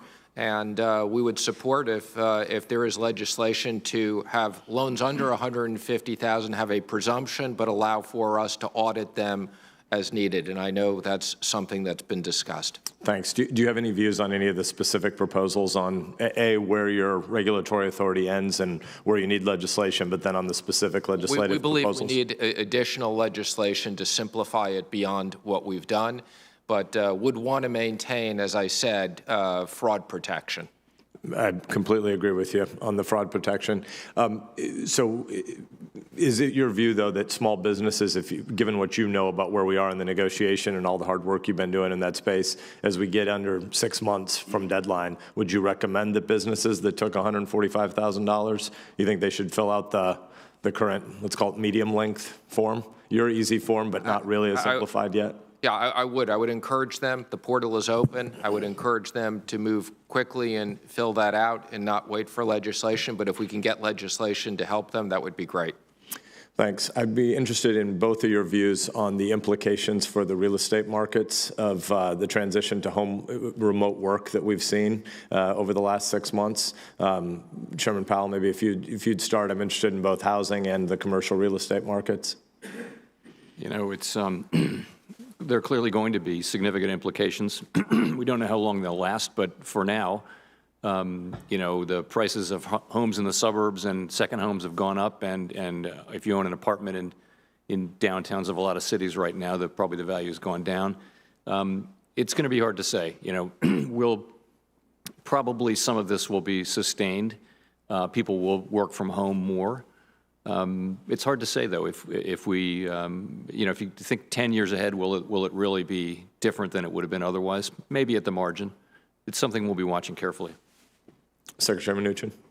I think there's no question on the commercial real estate markets, particularly in the big cities, there's going to be an impact. And perhaps the only good thing that's come out of this is that many businesses and us in government have figured out that we can actually, part of the economy sometimes can work effectively remotely. So I think partial remote work is here to stay. Thank you. I was in a conversation with Fortune 500 CEO of an entity that has a lot of commercial real estate property, maybe 6 weeks ago, and he was saying that during the height of COVID time, pre-COVID, they had 70% butts in seats any given day. You'd have some people who were sick, some people who were on personal leave, some people who were on work travel, or some people who might have been on vacation or sick or remote working. But when they came back post, you know, being at 0% occupancy post-COVID, they came back and they started at about 29%. And the experience they had is that so many of their folks that were in their commercial real estate spaces were still having to Zoom and engage telephonically with people who are on a remote work situation anyway, that they don't see themselves getting back to anything like the density potentially ever. So I appreciate your point, Chairman Powell, that we can't see into a 5 or 10-year crystal ball, but I think it's important for us to keep conversing between Article 1 and Article 2 as you're learning about this, that you would keep our committee here giving our housing purview in this domain as well. The chairman had to step out. I was supposed to call on someone, but he has returned. Thank you, Senator Sass. And the next is Senator Warner. Thank you, Mr. Chairman. And I again want to welcome our witnesses. I want to step back for one moment, and we've got differences, but I want to commend Chair Powell, Secretary Mnuchin, and frankly, members of this committee. I think we rose to the occasion. Back with the first couple of CARES Acts, we made historic investments. I think history will treat us well. I appreciate the ranking member, I and the chair and others were in a number of sessions with the secretary. The approach we took, I think we desperately need to get back to that approach. I've never seen a bigger disconnect between the stock market and the real economy than right now. I also want to echo what Senator Scott and Senator Menendez have said, and want to thank them for being part of this Jobs and Neighborhood Assistance Act that the Secretary referenced. I want to thank the chair and the ranking member as well for their willingness to work on this legislation. This would take billions of unallocated funds from the CARES Act and directly invest into MDIs and CDFIs, which, as the Secretary explained, would dramatically leverage those dollars and help minority businesses that, as Senator Scott has so accurately pointed out, really have been disproportionately hurt. 420,000 Black-owned businesses shut down, and we can and must do better. And Chair Powell, I know we've gone back and forth on a 13-3 on this. Not get there, but I would argue, I know you said earlier in the week in your testimony that you were concerned about Main Street going smaller below 250 and the Fed's capacity to deal literally with hundreds of thousands, if not millions of loans. I would argue the way to deal with that, or at least one tool to deal with would be the direct equity infusion into those MDIs and CDFIs. That's goal and purpose is to lend to these smaller institutions. You wouldn't have to necessarily grapple with all the individual loans, but you could make these kind of, I think, investments and Fed support programs for these institutions that service that community. And I, again, just really am very, very hopeful that we're going to come to an agreement and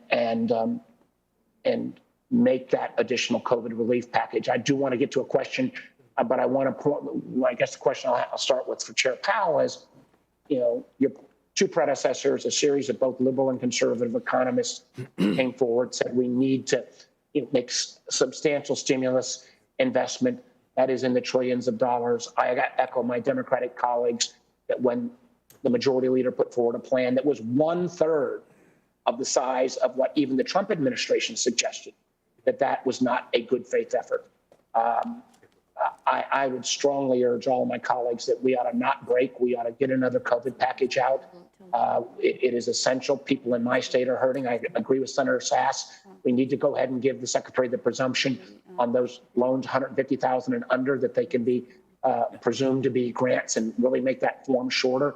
But Secretary Powell, can you address again this issue that we desperately need this larger relief, and that targeted relief does not mean small. It just means we need to target to those most effective. Could you address that? Sure. So again, I'll leave the details. It's not appropriate for me to have express a view on the particular details of that, but I would say that the recovery we've had so far owes in significant degree to the CARES Act and the support that Congress and provided in conjunction with the administration.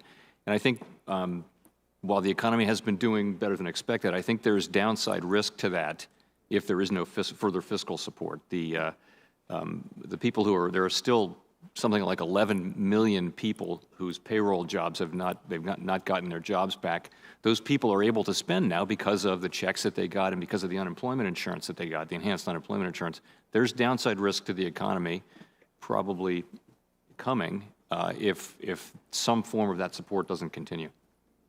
I guess what I would ask, and I know I'm down to 35 seconds, I'd ask both you, Mr. Chairman, or Chairman Powell and Secretary Mnuchin, is the risks to the economy long-term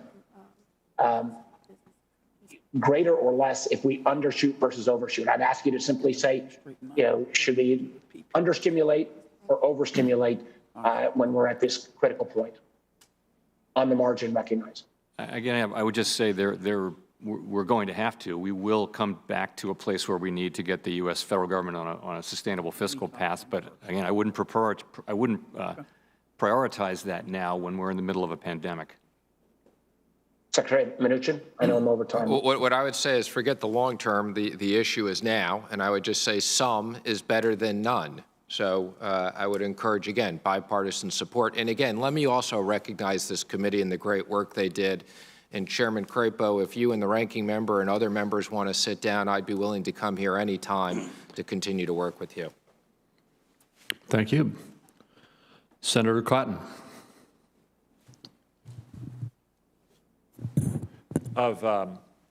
Probably of people who work in almost any workplace in America, the members of this committee, like the 100 senators of the United States Senate, have been traveling as much as anyone on airlines going back to May. And I think we've all probably had the experience that I've had multiple times of gate agents or flight attendants or pilots asking me about the status of negotiations related for additional relief for the airlines.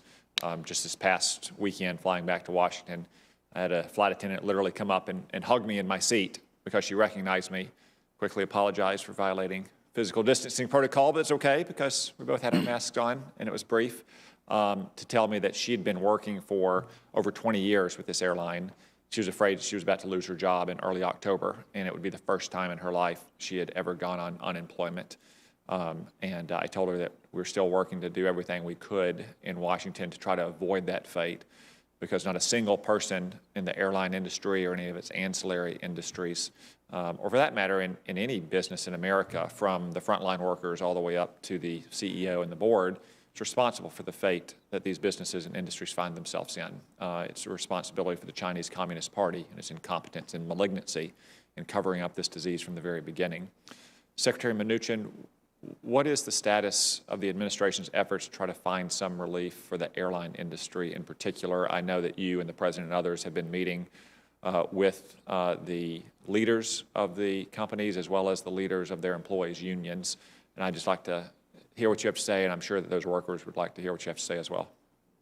So thank you. First of all, I just want to say that the work that, that was done in the first bill was extraordinary and literally saved the entire industry. I know Senator Wicker and others have proposed extending more payroll support payments in return for not having layoffs, and the President and I do support that approach.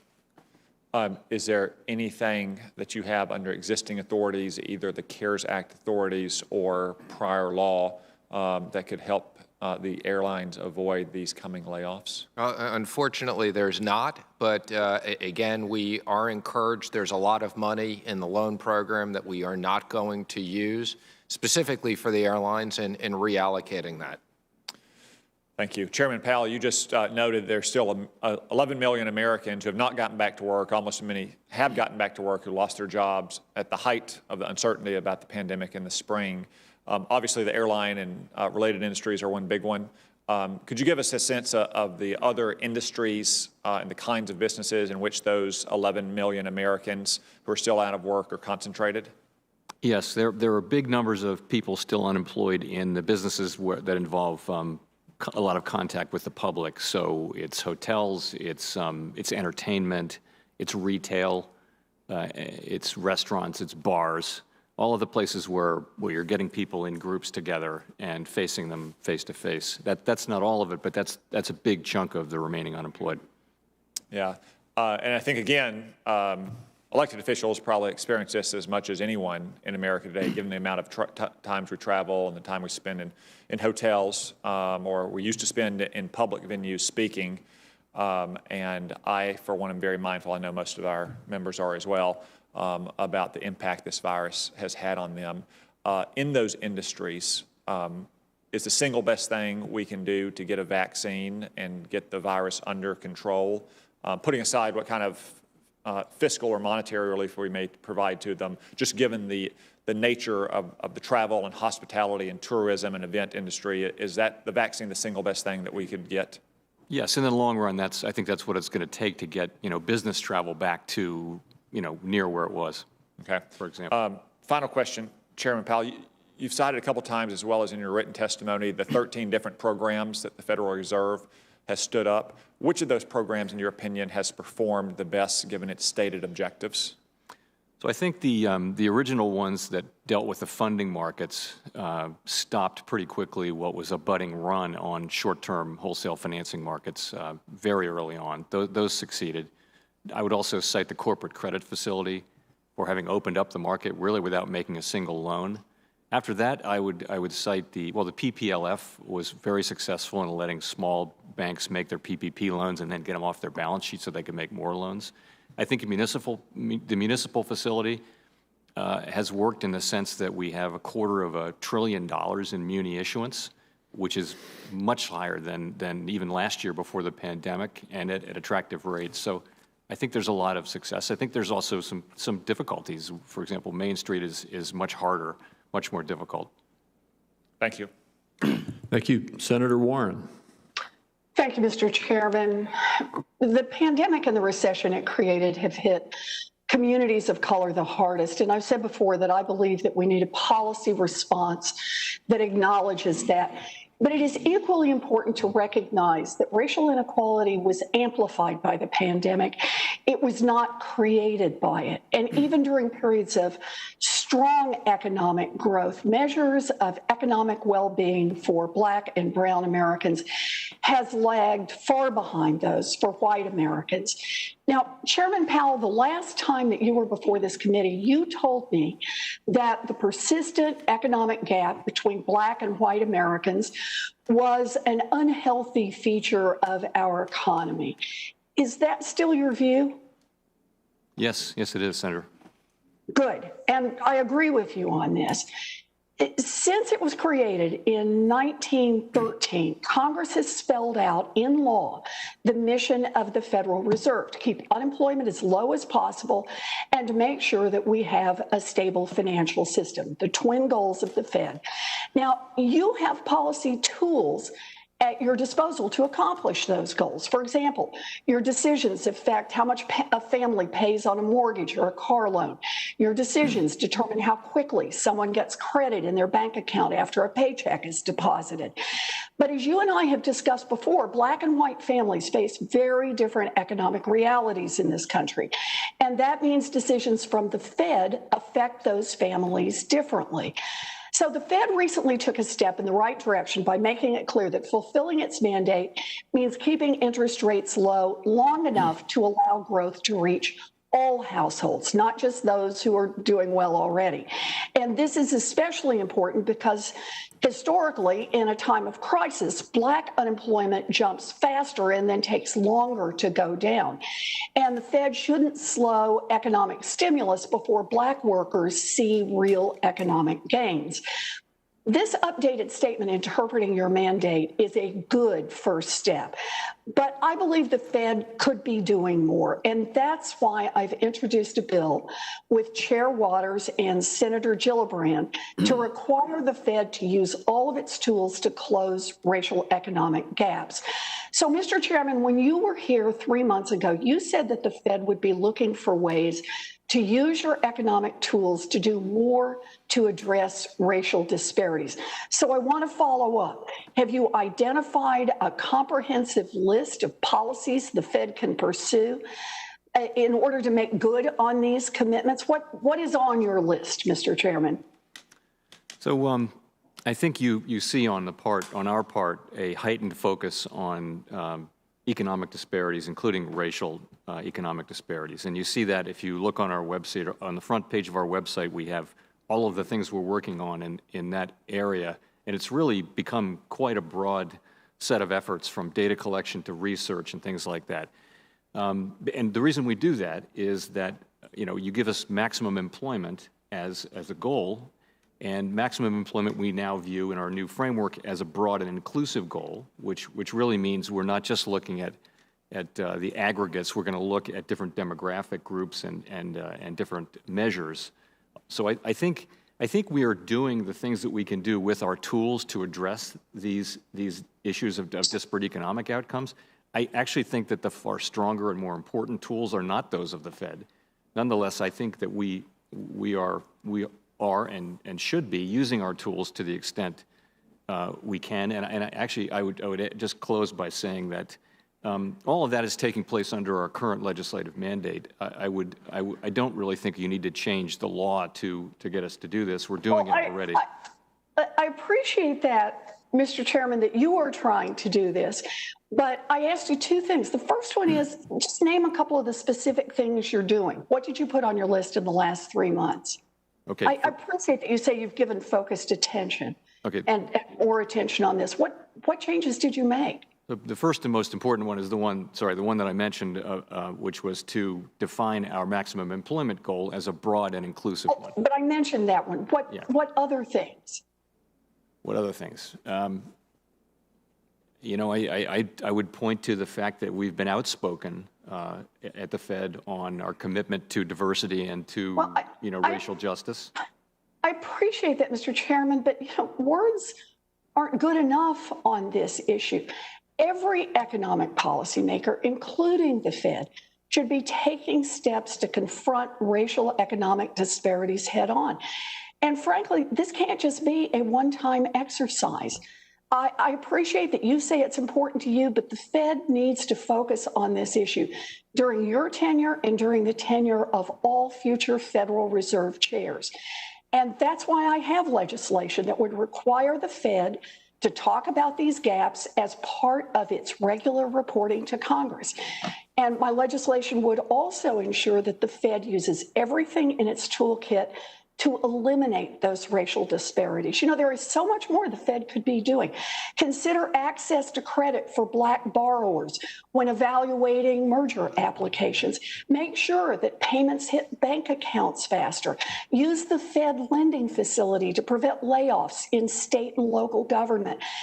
I get it. The Fed can't solve every economic problem on its own, but the Fed is not a helpless bystander. Its decisions matter, and they matter most in our vulnerable communities, and it's time for the Fed to step up on this responsibility. Thank you, Mr. Chairman. Thank you, Senator Rounds. Thank you, Mr. Chairman. Thank you to both of you for joining us today. Despite the challenges that we have faced in standing up the payroll protection plan in the first place, South Dakotans have been overwhelmingly supportive of the relief that the PPP brought to small businesses. Recently, however, I've started to hear concerns from dozens of business owners and bankers who have experienced challenges with the PPP forgiveness portal. Senator Sass began this line of questioning and comments, and I want to add some emphasis to it because I think the message that we've received back has been considerably different than just simply having a little bit of time to fill out these forms. And what I'd like to do, one lender in particular sent me a note, and he's pretty direct on it, but I'd like to share because it kind of points out the frustration that our lenders have in terms of helping these small businesses. This is a quote that they sent to me. The forgiveness piece of the PPP is a disaster. I have 750 loans out of 1,381 under $20,000. 50 are under $2,000. They have basically the same forgiveness process as the loans of my largest borrower of over $4 million. The simplified version is not that simple. The GAO has studied it and says it takes a borrower 15 hours to complete it, and the lender an additional 75 hours to process. Our borrowers are not happy, nor are we as bankers. This is not what we signed up for in order to get disaster payments to our customers. We are trying to hold off those borrowers under $150,000, but they are getting anxious. We busted our tails off to get this money out, and we are getting absolutely screwed by the process. Lenders feel as though they have really been let down. There is more than a little fatigue. Mr. Chairman, I'd like to ask unanimous consent that additional statements that I've received from South Dakota bankers expressing frustration with the PPP forgiveness process to also be entered into the record. Without objection. Thank you. Secretary Mnuchin, I understand that you're limited in terms of what you can do with regard to forgiveness, but simplification should be something that I think we need to take a second look at. And I would just ask if you would work with us to see if there isn't a way to find a path forward in the near future, even if we can't get any more legislation out of Congress, to find a way to simplify this for both these small borrowers and these lenders who really did go above and beyond to try to get this set up in the first place and did a marvelous job of getting that money out.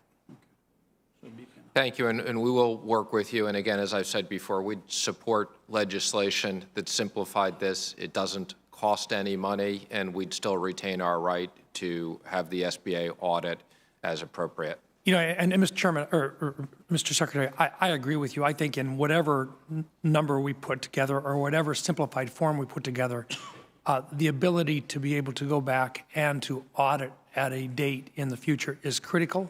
We don't want to have fraud involved, but it looks to me like there's a huge amount of work out there that we're expecting lenders to do that basically they're not going to get done in a timely fashion, and we will have a problem that we'll have to address if we don't find a way to resolve this particular issue. Chairman Powell, did you, Mr. Secretary, did you? No, I was just going to say I'm going to go back and again address this with the SBA this afternoon. Thank you, Mr. Secretary. Chairman Powell, I understand the focus in the near term needs to be on getting our economy back to a place where it's firing on all cylinders. But can you briefly discuss how you're viewing the evolution of the Fed's balance sheet? recognizing that this is a different type of a situation than we had back in 07, 08, and 09. We talked a lot back then about what was on the balance sheet and how it was going to be moving around. Can you share with us briefly the philosophy that you'd like to follow with regard to the balance sheet today? Sure. So the balance sheet continues to grow because of our asset purchases. It turns out that the volume of loans that we're making under the programs is much less than might have been the case, which isn't to say the facilities haven't worked, just that we haven't had to buy a lot. And, you know, we are a buy and hold investor. After the financial crisis, we allowed assets to mature and run off on their own. And that would be certainly, and by the way, we're a long way away from that at this point.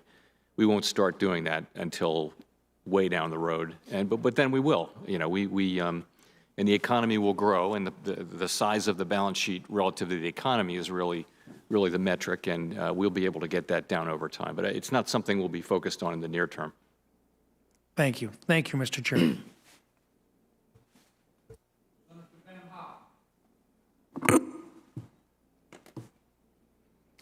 Senator Van Hollen. Thank you, Mr. Chairman and Ranking Member, and I want to thank Chairman Powell and Secretary for being here. I've been listening to the testimony, and Mr. Secretary, I understand that both you and the Chairman agree that additional fiscal help is needed to help working families and the economy. I also hope we would all agree that we should provide that relief in the most effective way possible for working families and to boost the economy. And the Congressional Budget Office just issued a report on September 18th about the impact of the CARES Act on economic impact. Have you had a chance to review that report, the CBO report? I have not yet had a chance, but we'll do so this afternoon. Thank you. I encourage you to do that. We had a Budget Committee hearing yesterday, and I asked the Republican-appointed director of the CBO about the provision in the report that indicated that aid to state and local governments was among the most effective tools for helping working families and boosting the economy. So I really encourage you to do that. You're aware of the fact that during the negotiations over the CARES Act, the original proposal put forward by Senator McConnell on the floor of the Senate did not include a penny of appropriations for state and local governments, right? Well, it provided money to education, which would have saved state and local governments significant amounts of money. So yeah, in essence, that was. Mr. Secretary, that goes directly to education departments, which is good. And of course, we increased that at the time, but there was not a penny. And then subsequently, when this issue came up, Senator McConnell talked about letting states and local governments go bankrupt. And of course, the most recent proposal he put on the floor of the Senate does not include a penny of money for state and local government, even though the CBO report indicates that's one of the most effective ways. But as I understand your testimony, you agree that additional state and local support would be helpful, right? Yes, we do support some additional aid. Got it. So I'd like to ask you about a statement you made on national television a few weeks ago on September 6th, and I'm quoting what you said. You said, "I think before we got into COVID-19, I thought the debt was very manageable. We were having extraordinary growth. We were creating growth that would pay down the debt over time." That was the statement you made on Fox. I asked the Republican-appointed CBO director about that statement yesterday at a Budget Committee hearing, and with respect to the claim that we were creating growth that would pay down the debt, he simply said that was untrue. Just the budget did not show that. It was flat out wrong. But I want to focus on the part of your statement where you said that prior to the pandemic, we were experiencing, quote, extraordinary growth. Because in 2019, before COVID-19 hit, economic growth was 2.3%. Is that the, quote, extraordinary growth that you were referring to in that TV interview? We were on track for significant growth beyond that, and that is correct. All right. Mr. Secretary, you were not on track for significant growth. You've overestimated the growth repeatedly. You know, President Trump has talked about 4% growth. And the reason I ask is that during the second term of the Obama-Biden administration, the economy grew at 2.4% per year. In fact, slightly higher than the economic growth you were talking about just before the pandemic. So by your definition, those 4 years of the Obama-Biden administration experienced extraordinary growth. Is that right? No, again, I'd be happy to go through my projections with you offline, but we're beyond all of our projections. And again, we had projected 3% over time, which is something that has not been done in years. And we believe the economic— Mr. Secretary, it's simply the difference between projections and reality. And the reality is that economic growth over the 4 years of the Obama-Biden administration was actually slightly higher than the economic growth in 2019, which you called extraordinary growth. Let me ask you now about President Trump's payroll tax deferral proposal, where workers don't have their Social Security taxes taken out of their paychecks through the end of the year, but then they owe the money and have to pay it back. As you know, the private sector really wants nothing to do with this. It really is a shell game.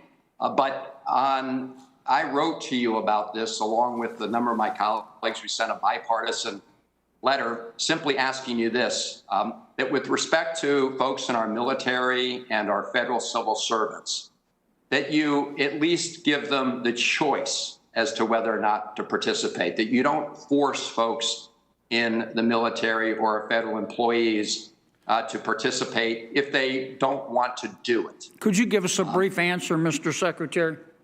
Yes, could you, and when we're going to get an answer to the letter, and also what your answer is? I'd be happy to follow up with OMB, who's responsible to have the agencies. I think that's a reasonable issue if people don't want to participate, but let me follow up with them. Thank you, Mr. Secretary. Thank you. Senator Perdue. He's not here? Okay, I think I'm next. Mr. Chairman, can you tell me how much money is left, not without leverage, in the Main Street lending program? I'm sorry, without, can you say? Without the leverage. Without the leverage. Yes, sir. Well, I think that would just be the equity. So right. I think you committed $75 billion, so most of that is left. Yes, with no leverage. Okay. Assuming that we're not going to use that in the next 6 months, of all of our alternatives to try to stimulate the economy, what's the single highest and best use of that money? I think we'll use some of it. We are using some of it even as we are speaking. How much do you think you'll use? I think that the total loans might be, I don't know, 10, 20, 30 billion by the end of the year. Okay. Let's suppose. But that's with leverage. Let's suppose we have 50 billion left then. That will not be, well, let me put it another way. Is there a higher and better use of that money than the Main Street lending program, given what we know about the program right now? Well, this is really, I have a strong desire to not get too deeply into these specific fiscal questions, but I would say that, though, that there are some things that you've talked about today that would be directly What's the very single helpful. higher and better use? To me, it would be PPP, and it would be PPP, and then after that I would say something more for those who remain unemployed. Okay, Mr. Secretary, do you disagree or agree with that? No, I do agree with that. Not just that money, but the $200 billion that I have on the sidelines. Okay, so if we could agree to take $50 billion of equity from the Main Street lending program and commit it to, for example, PPP, you think that will help the economy? I do, on top of the $130 billion that's sitting there unused. Right. Do you agree with that, Mr. Chairman? Well, I do. I do. There is this $200 billion, though, that I think I would take that first rather than taking directly from Main Street. Right. The part that is, that has not been allocated at all is $200 billion. I understand.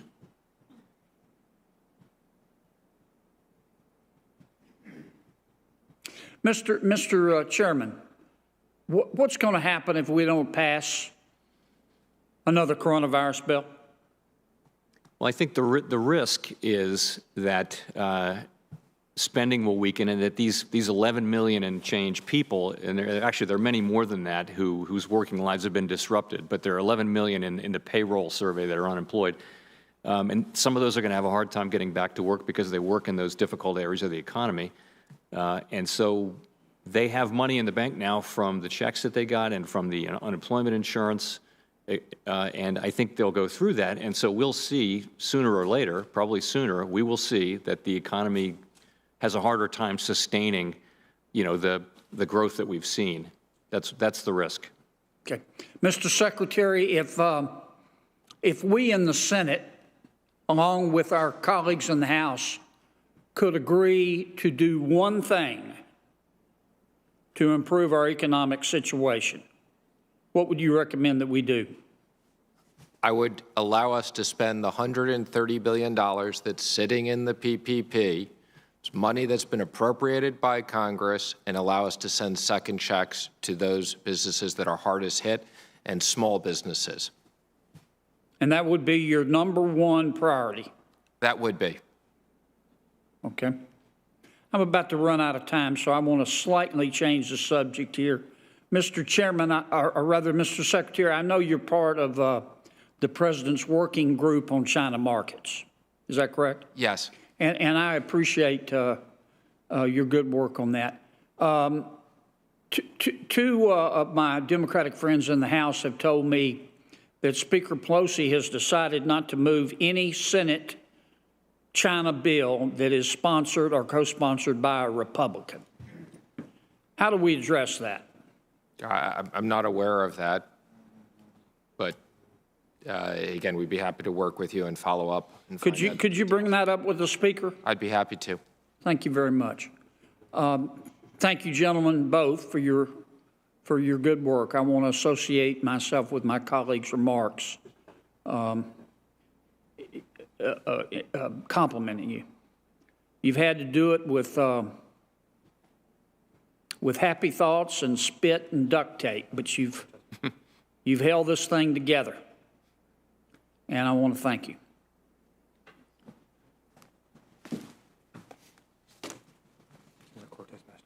Senator Cortez Masto. Thank you. Gentlemen, thank you for being here as well. And I want to thank you for your responsiveness always, and so appreciate that. Let me talk about something that I know I've talked to both of you about over the phone and in person, is the hard-hit tourism and hospitality industry. In April, almost 8 million jobs in the leisure and hospitality sector were lost. I know you both know that. Workers in the leisure and hospitality industry experienced a peak decline in employment of more than 52%. Nevada's economy has cratered as tourism and travel stopped.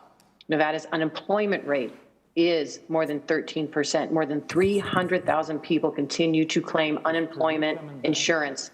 And in a recent survey from the American Hotel and Lodging Association, nearly 3/4 of hotels will have to lay off employees if they do not receive additional government funding.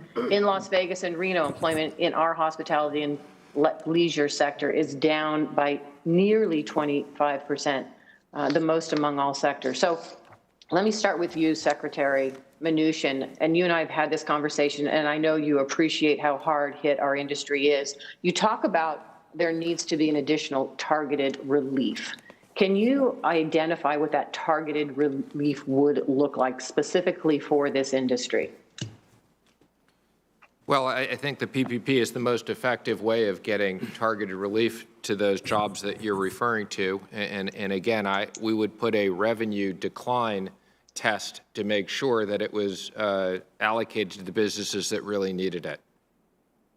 But it hasn't been. Listen, I just heard Senator Rounds even say the PPP wasn't working in his state, and it hasn't worked in Nevada because clearly there are too many of our businesses that are still suffering around the hospitality industry as well, from live events to restaurants. So what do we need to do to target it? That's what I'm looking for, because my concern is a comment that you made earlier that some sort of relief is better than nothing.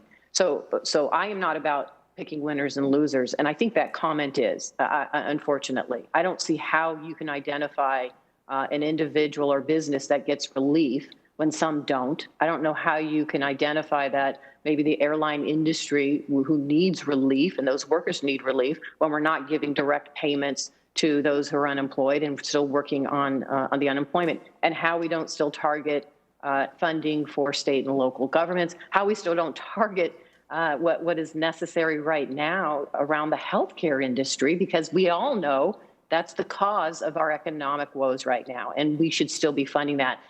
All of the things that I have seen put forth in this skinny bill, they don't fund any of those things. So don't we really need a comprehensive package? And let me ask both of you, isn't that what we need here to stimulate and continue to stimulate our economy to get out of this, is a comprehensive package so nobody is left behind? I just want to clarify. My comment on some relief was better than no relief was implying that we should have a compromise and have bipartisan support, because right now, with no legislation, that doesn't do any good. And I would also just say, I think the PPP has helped those industries an enormous amount. They've just run out of money and they need a second check. Right. No, I don't disagree with you there. I think we still have to target money to small businesses. I absolutely agree. And I think that's part of the concern here, is that by the conversation that I'm hearing is that we're looking at only lifting up some within the communities and not everyone. And I guess my question again to you is, don't we need comprehensive relief here? I do think we need comprehensive relief. It wasn't a question of some versus none. It was a question of, right now we're stuck because the Democrats have a commitment of, if it's not less than $2.2 billion, they're not willing to sit down and talk. And well, listen, Secretary Mnuchin, I can debate this with you all day, but the public doesn't care right now. The American public wants some relief. And you can talk about Democrats, you can talk about Republicans. Look at, we can also talk about the fact that the Republicans, instead of negotiating with the Democrats in the Senate, behind closed doors, put together a skinny package, threw it on the floor of the Senate without even going through committee, without even any negotiation. And that, in Mitch McConnell's own words, there's 20 of his members who don't want to do anything. We can debate that all day long, but that doesn't get us to where we need to be, which is too many people across this country are suffering. And right now it requires us to come together and do a comprehensive package. That's all I'm looking for you, is your commitment. You've done it before. You did it 4 times before. And I just need a commitment that you're still there to do a comprehensive package with everyone. Yes, you have my commitment. I'm available anytime. And again, I'll reiterate, this committee has been very effective. Mr. Chair, if you and other members of this committee on a bipartisan basis want to sit down, I'm available anytime. Thank you. Thank you. Thank you, Senator Cortez Masto. And thank you, Secretary Mnuchin. Your commitment to trying to put together the kind of package we need, a comprehensive package, is unmistakable. I mean, your commitment is solid, and I appreciate your restatement of that commitment to sit down with us and try to work this out. Next is Senator McSally. Thank you, Mr. Chair. Good to see you, Secretary Mnuchin, Chairman Powell. Thanks for your work, Secretary Mnuchin. We worked together on putting together additional COVID relief that I voted yes on just a few weeks ago.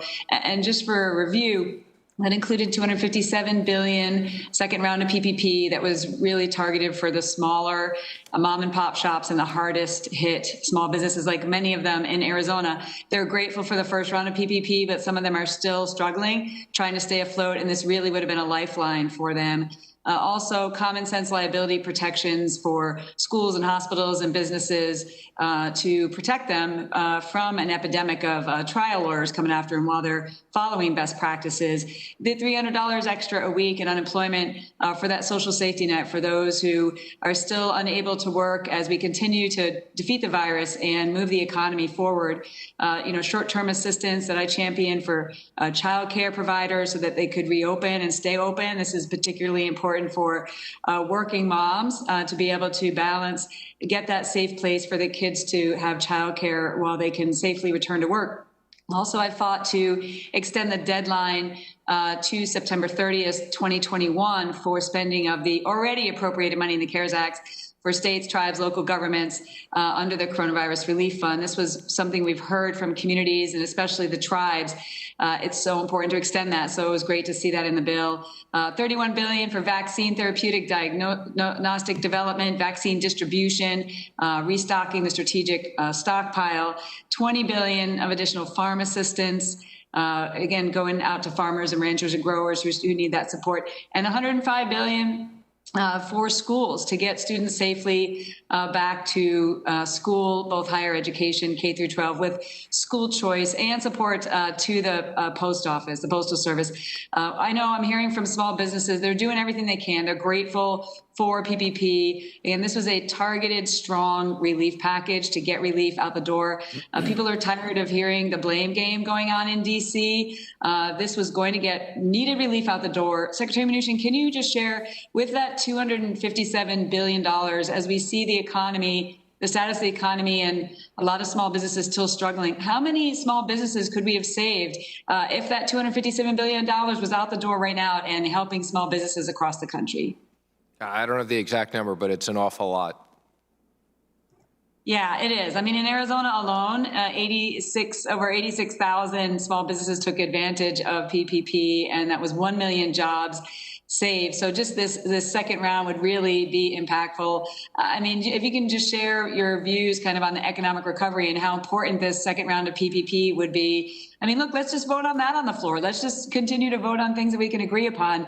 We should be moving this relief out to small businesses. So can you just kind of share your view and Chairman Powell of the importance of getting this out the door to support these small businesses?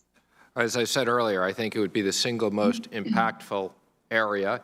And again, I would just emphasize this doesn't even require additional funds to be appropriated. We can have the $130 billion there and allocate some of the money that we're not going to use on the Fed facilities, so it would not cost an extra penny. Exactly. Chairman Powell, do you have anything to add just on the importance of getting additional relief out to small businesses like what I voted yes on a few weeks ago? Not much. I just would agree that, this is something that would help the economy. Great, thank you. And a follow-up on the extending the deadline. Again, this is not additional money. This is money that was already sent out.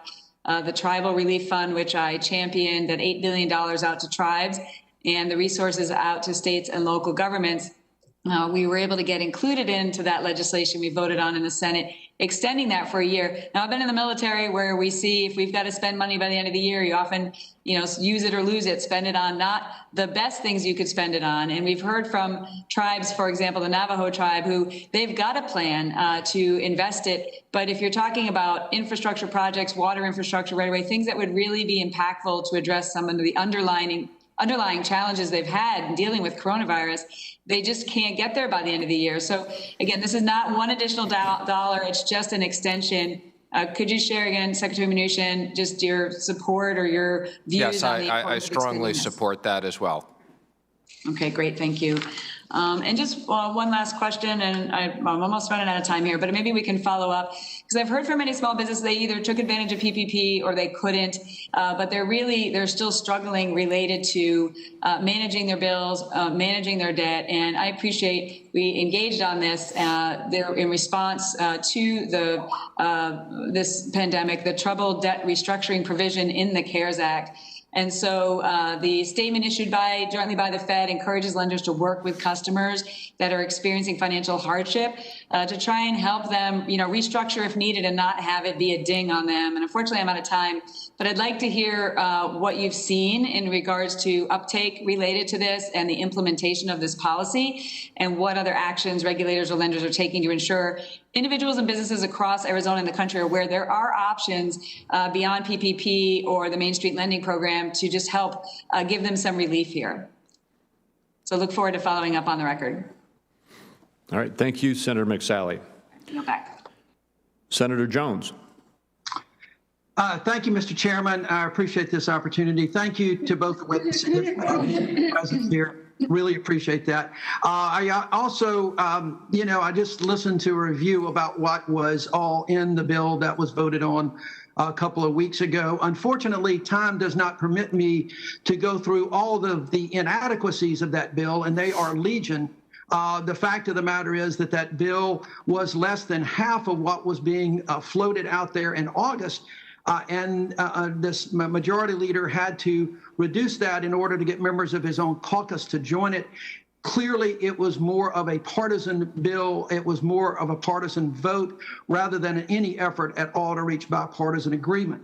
I would like to associate myself some with Senator Menendez's comments about city and local governments. My hometown of Fairfield has suffered. They've had to file bankruptcy. Just this last Friday in Birmingham, 150 Birmingham Public Library employees had to be furloughed. Mr. Chairman, I'd like to submit for the record a chart detailing the loss for 60 Alabama cities of $40 million that they've not been able to recoup. I'll ask unanimous consent that be submitted for the record. Without objection. The Alabama League of Municipalities says 46% of those are for lodging taxes. There's a lot that we can do. I think Senator Menendez covered that appropriately. Secretary Mnuchin, let me ask you real quick about the stimulus checks, because while I also hear about PPP and small businesses, I also hear from a lot of folks about either a next round or either the 150,000 Alabamians that have not got their money from the CARES package. The GAO report that was released this past Monday shows nearly 9 million Americans, 150,000 of those in Alabama, that has still not received their $1,200 stimulus checks. These are folks that don't make enough, that they don't file taxes. I understand that there was a letter that was going out in September about urging people to do that, but there's also an October 15th deadline that I am afraid a lot of people are not going to make. Can you commit to extending that October 15th deadline for a month or so, maybe until December, in order to get these folks their checks now rather than waiting on some kind of tax credit that may or may not even work for them? Yeah, let me go back and see if we have the ability to do that. Yes. Okay, well, that would be great. I think you do have that ability, but if you could get back with our office about that, I would very much appreciate it. And I agree with Senator Menendez about your responsiveness, and I've really appreciated that during the course of here. Chairman Powell, real briefly, I think by now folks recognize that the stock market is not always the best indicator of where the economy is going. We have seen it's been like one of my favorite roller coasters down in Georgia, the Great American Scream Machine. It's up, it's down. It just depends on how the day traders are looking on an end of a day. Not that it's a bad one, but it's just not the only one. During the pandemic, many hardworking Americans lost their child care with daycares closing and elderly relatives worried about exposure to illness. Without the flexibility of working from home, many have had to cut back on their hours, and some can't work at all, which this means smaller paychecks or no paychecks whatsoever. The hardest hit folks, I think, in my view, are not just those that, if you go to one demographic, it's single moms. In Alabama, more than 25% of Alabama households, 25% of Alabama households are headed by single mothers. Of those, 50% of those are women and children who live in poverty. Without some kind of deal in sight that includes a stimulus check, or the ability, if they haven't got one already, to get it, how are these single moms going to put food on the table? How are they going to pay for the necessities? So my simple question, Chairman Powell, is what impact will consumers with less discretionary spending like these folks have, what impact will that have on the economy going forward? Let me just start by agreeing with you that the burdens of this pandemic have really fallen hard on people just like the ones you're describing. You know, if people start to run through what resources they have, they're at risk of losing their homes or having to move out of the place they're renting, maybe move back in with family, and those things are not necessarily good for controlling the spread of the virus. In addition, of course, they'll cut back their spending, again, I would just point to the CARES Act really did a lot of good in putting money in people's hands and keeping them in their homes and keeping them spending, keeping them in one piece, and you know, going forward, more of that may be needed. Right. Thank you, Mr. Chairman. Thank you, Secretary Mnuchin. Appreciate you both being here. Thank you, Mr. Chairman. Thank you. Senator Smith.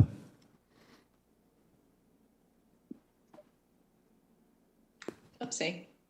Are we there? Yeah, Senator Smith, is that you? Yeah, there you go. Can you see me? How do you do? Sorry. Yes, everyone. we see you now. Go ahead. Thank you, Mr. Chair and Ranking Member Brown. And I want to also thank Secretary Mnuchin and Chair Powell for being here. Chair Powell, I'd like to start with you. You know, I sit in the seat that was once held by Senator Hubert Humphrey, who was a champion for full employment. And in fact, his name is on the Humphrey-Hawkins bill that sets the dual mandate for the Fed of maximum employment and stable prices, and that you're charged with implementing. And you've noted several times, I appreciate your comments about how COVID has not been the great equalizer, that it disproportionately is affecting people in low-wage jobs, essential workers, often women and women of color, Black and brown people, Indigenous people. So my question is this: as you think about your mandate at the Fed and you think about the decisions that you make around monetary policy, could you just talk a little bit about how you see the impact of monetary policy on supporting households of color? What can you, we know Fed research has shown that workers of color tend to recover their lost wages more slowly, for example. I'm interested in knowing how you think about this and how you might want to bake that more into your work as you go forward. So the single best thing we can do is support a tight labor market, a strong labor market. We saw in the last few years of the last long expansion that the gains began to go more and more to people at the lower end of the income spectrum, more and more to minorities and women, and that was, we think, significantly because unemployment was very low. Companies were having to look hard to find workers, and it just is. It's a state of affairs that we'd love to get back to. I just would add, though, you know, it took us 8 years to get from the global financial crisis to that tight labor market. It just takes a while, and so I think there are other tools that can help in the meantime, and those are really the fiscal tools. It's not a good strategy to be waiting, you know, for unemployment to get really low again, although that will work ultimately. So that's the main thing that we can do. Of course, we also have tools where we supervise banks and to make sure that that there isn't discrimination along racial lines and things like that. But by far the most important thing we can do is seek maximum employment, and in doing so, you know, take account of all groups, all disparate demographic groups, and not just the headline number. And what about the relationship between low interest rates and how communities of color do? What's that relationship like, and how do you see that? Low interest rates support higher economic activity over time, and that supports lower unemployment, higher employment and lower unemployment. So, and it also supports higher inflation as the economy gets closer and closer to full employment and to full capacity. You'll see inflation rise a little bit, not a lot. So, it's a virtue that over time helps everybody. Now, in the short run, of course, the people, if you're relying on interest on your bank account, it doesn't help you much there. But over the medium and longer term, it supports job growth and economic growth generally.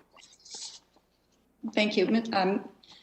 Chair Powell, I appreciate that. And I hope that you will continue to look at how, you know, keep workers, and especially low-wage workers and workers of color in the forefront as you think about monetary policy, as well as what we need to do on fiscal policy. So thank you. Secretary Mnuchin, I wanted to follow up on something that I wrote to you about recently. I've just received some information back from you late last night This has to do with how the Treasury Department is working to get economic impact statements or payments, pardon me, out to folks that are homeless. People in Minnesota are living, and all over the country are living in shelters and encampments and cars. In fact, there is a large tent encampment just a few blocks from where Archie and I live in Minneapolis, and those folks are not getting their economic impact payments. So could you just tell me what you're doing? You said in the letter information I received last night that you have some special tools that you're working on. Of course, I know about your non-filers website, but a lot of the folks that I'm talking to don't have access to that website. So what are you doing, and especially what are we doing with this deadline that's approaching in just a few weeks? Well, as I mentioned earlier on the deadline, we'll go back and explore that and see what we can do. But I think, as you said, we need to help the homeless. I think the best way to do that is to work with community organizations that locally can help them and facilitate, obviously, for us to be able to do this. And do you have any information about how many folks who are experiencing homeless have been able to get their checks? Do you know how you're doing with the results, what results you're getting? On that specific issue, I'll follow up with your staff and try to get you some statistics. Okay. That would be helpful because it's getting cold in Minnesota, and I don't know what's going to happen to those folks that are living that literally don't have a safe place to call home right now. Thank you. Thank you. And I believe we have Senator Sinema with us by telephone only. Senator Sinema. Thank you, Chairman Crapo, and thank you to our witnesses for being here today. While we saw positive job growth last month in Arizona, a significant part of those gains appear to be government jobs we knew would return, specifically Arizona teachers returning to schools. Private sector job growth continues to be slow, due in large part to the coronavirus's effect on business operations, consumer spending, and most importantly, public health. One of the emerging issues I'm watching is housing. According to the Census Bureau's Household Pulse Survey, over 300,000 Arizona families missed their July rent payments. 2/3 of those households are families with children. This experimental survey was last taken when Arizona was still providing a $600 additional per week of enhanced unemployment insurance. And now that that enhanced UI is no longer available, it's all but certain the situation has gotten worse. By way of reminder, Arizona's unemployment insurance tops out at $240 per week, the second lowest rate in the nation. When you can't make rent, you risk getting evicted. The National Low-Income Housing Coalition projects that 770,000 Arizonans will be at risk of eviction at the end of this year. So Secretary Mnuchin and Chairman Powell, thank you both for being here. Have either of you ever personally experienced eviction or foreclosure? I fortunately have not, but let me just say we do support rental assistance. I've spoken to Chairman Crapo and others, and as part of potential legislation, we'd look forward to working with you. For me, just a no. I haven't. Well, as you may know, I was homeless for a number of years as a child, and I wouldn't wish it on anyone. I know the challenges that Arizona families are facing right now, and it's an important perspective for people here in Washington to understand. When I was in elementary school, my dad lost his job, and my parents got divorced. We lost our car and our home, and we were homeless for almost 3 years. We lived in an abandoned gas station without running water or electricity. Now, this might sound like an extraordinary story, but it's actually much more common than you would think. And it's something that millions of Americans could face in the coming months. Receiving a notice of eviction or foreclosure and having your home taken from you, being forced to abruptly pack up all of your family's possessions, not knowing where you'll go next. These are incredibly difficult and painful experiences, and they're hard to explain or understand unless you've been through them yourself. Too often, politicians in Washington understand evictions and foreclosures in strictly economic events. But in Arizona, we know that losing your home does more than hurt your credit. It does more than jeopardize your financial standing. It takes away your dignity. It's personal, and at times it can seem like it's impossible to get back on your feet. We have an interest in minimizing evictions whenever possible, but especially during a pandemic. While the CDC recently acted to halt evictions until the end of the year, this decision simply prolongs the inevitable without some sort of rental assistance for families. It shifts the burden but provides no means of paying for it. And unfortunately, Arizona's rental assistance, which was riddled for months with delays and bureaucracy, is now completely out of money. Arizona's situation will go from bad to worse if we see mass evictions and record homelessness during a public health crisis. This housing crisis could also destabilize our real estate market, hurt retail businesses by further depressing consumer spending, and tighten access to credit, all when Arizona families and businesses can least afford it. So, Chairman Powell, if Congress fails to pass rental assistance and hundreds of thousands of Arizonans are evicted come January, do you anticipate that those evictions would have a positive or a negative impact on Arizona's economy? Clearly a negative impact. I agree, which is why I'm working with senators on this committee to provide targeted rent, mortgage, and utility assistance to keep Arizonans safely housed during these challenging times. Also working with industry partners and housing affordability advocates to build broad bipartisan support so that these proposals can be included in the next coronavirus relief package. As we work to get businesses and our economy back on their feet, and I'm pleased to have worked with a number of my Republican colleagues on these efforts, we cannot forget that families are struggling. We should have taken action months ago, and now the needs are more urgent than ever. Arizona families face tough choices right now, and it's time that Congress recognized these challenges and took action.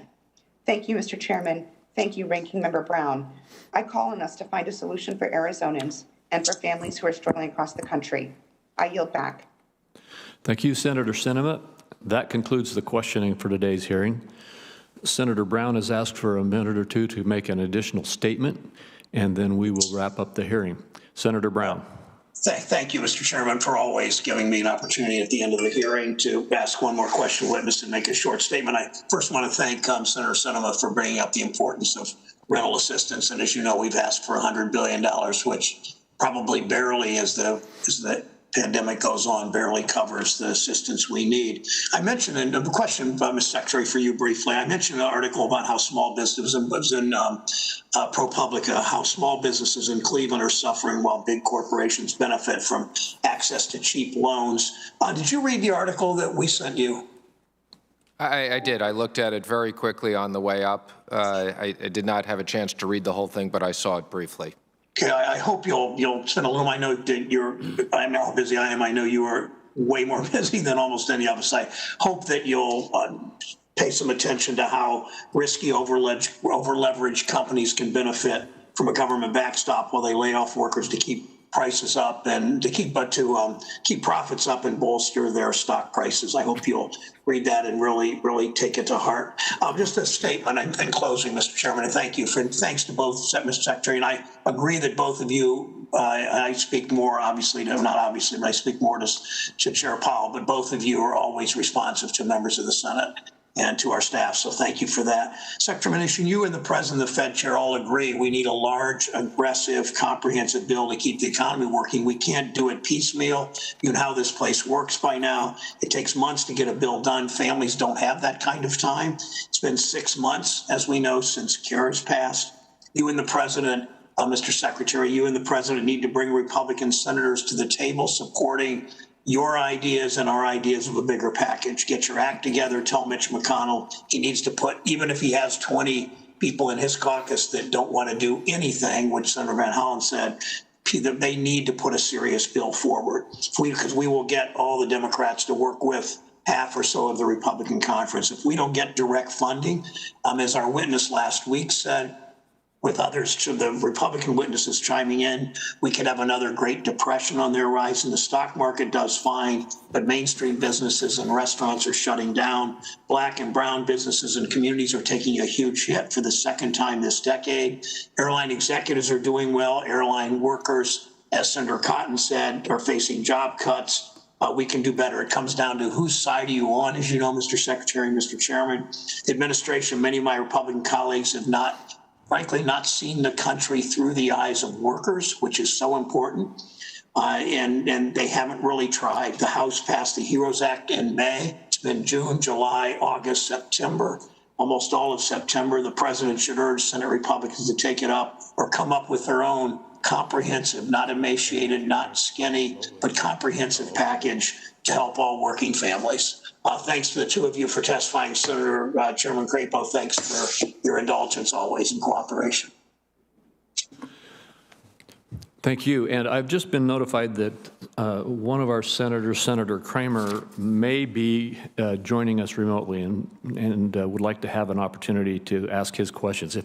If you are with us, Senator Kramer, please let us know, and you may ask your questions at this point.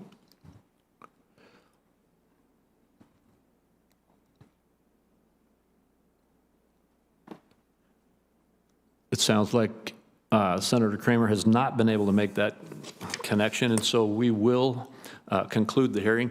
I would just like to say, in response to Senator Brown and to some of the other comments that have been made, there is a commitment on the part of the President, on the part of many of us in Congress, to put a strong, fully effective relief package together.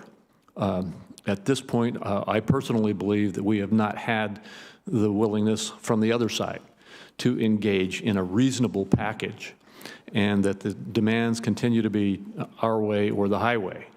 And frankly, I believe that there are many items that we have already reached agreement on, or which we could reach agreement on very rapidly if we would take them up, if we had the willingness to simply take them up and do them individually. And so my hope is that while we continue to work on a meaningful, comprehensive package, that we also recognize that we need to act, and we need to act now. And there is a significant amount of good, solid relief that we can put forward rapidly if we can just get agreement to move forward to do what we can do and continue working on putting the rest of that package together. I want to know if those electronic sounds mean that Senator Kramer hasn't been able to join us. Senator Kramer, are you with us? All right. With that, then, that concludes today's hearing. For senators who wish to submit questions for the record, those questions are due to the committee by Thursday, October 1st. To each of the witnesses, we ask that you respond to those questions as promptly as you can. And again, thank you for taking your time and for all of the effort that you have put forward in our response to this coronavirus crisis. This hearing is adjourned. Thank you, Mr. Chairman. Thank you. Thank you. Mr. Chairman, nice to see you as always.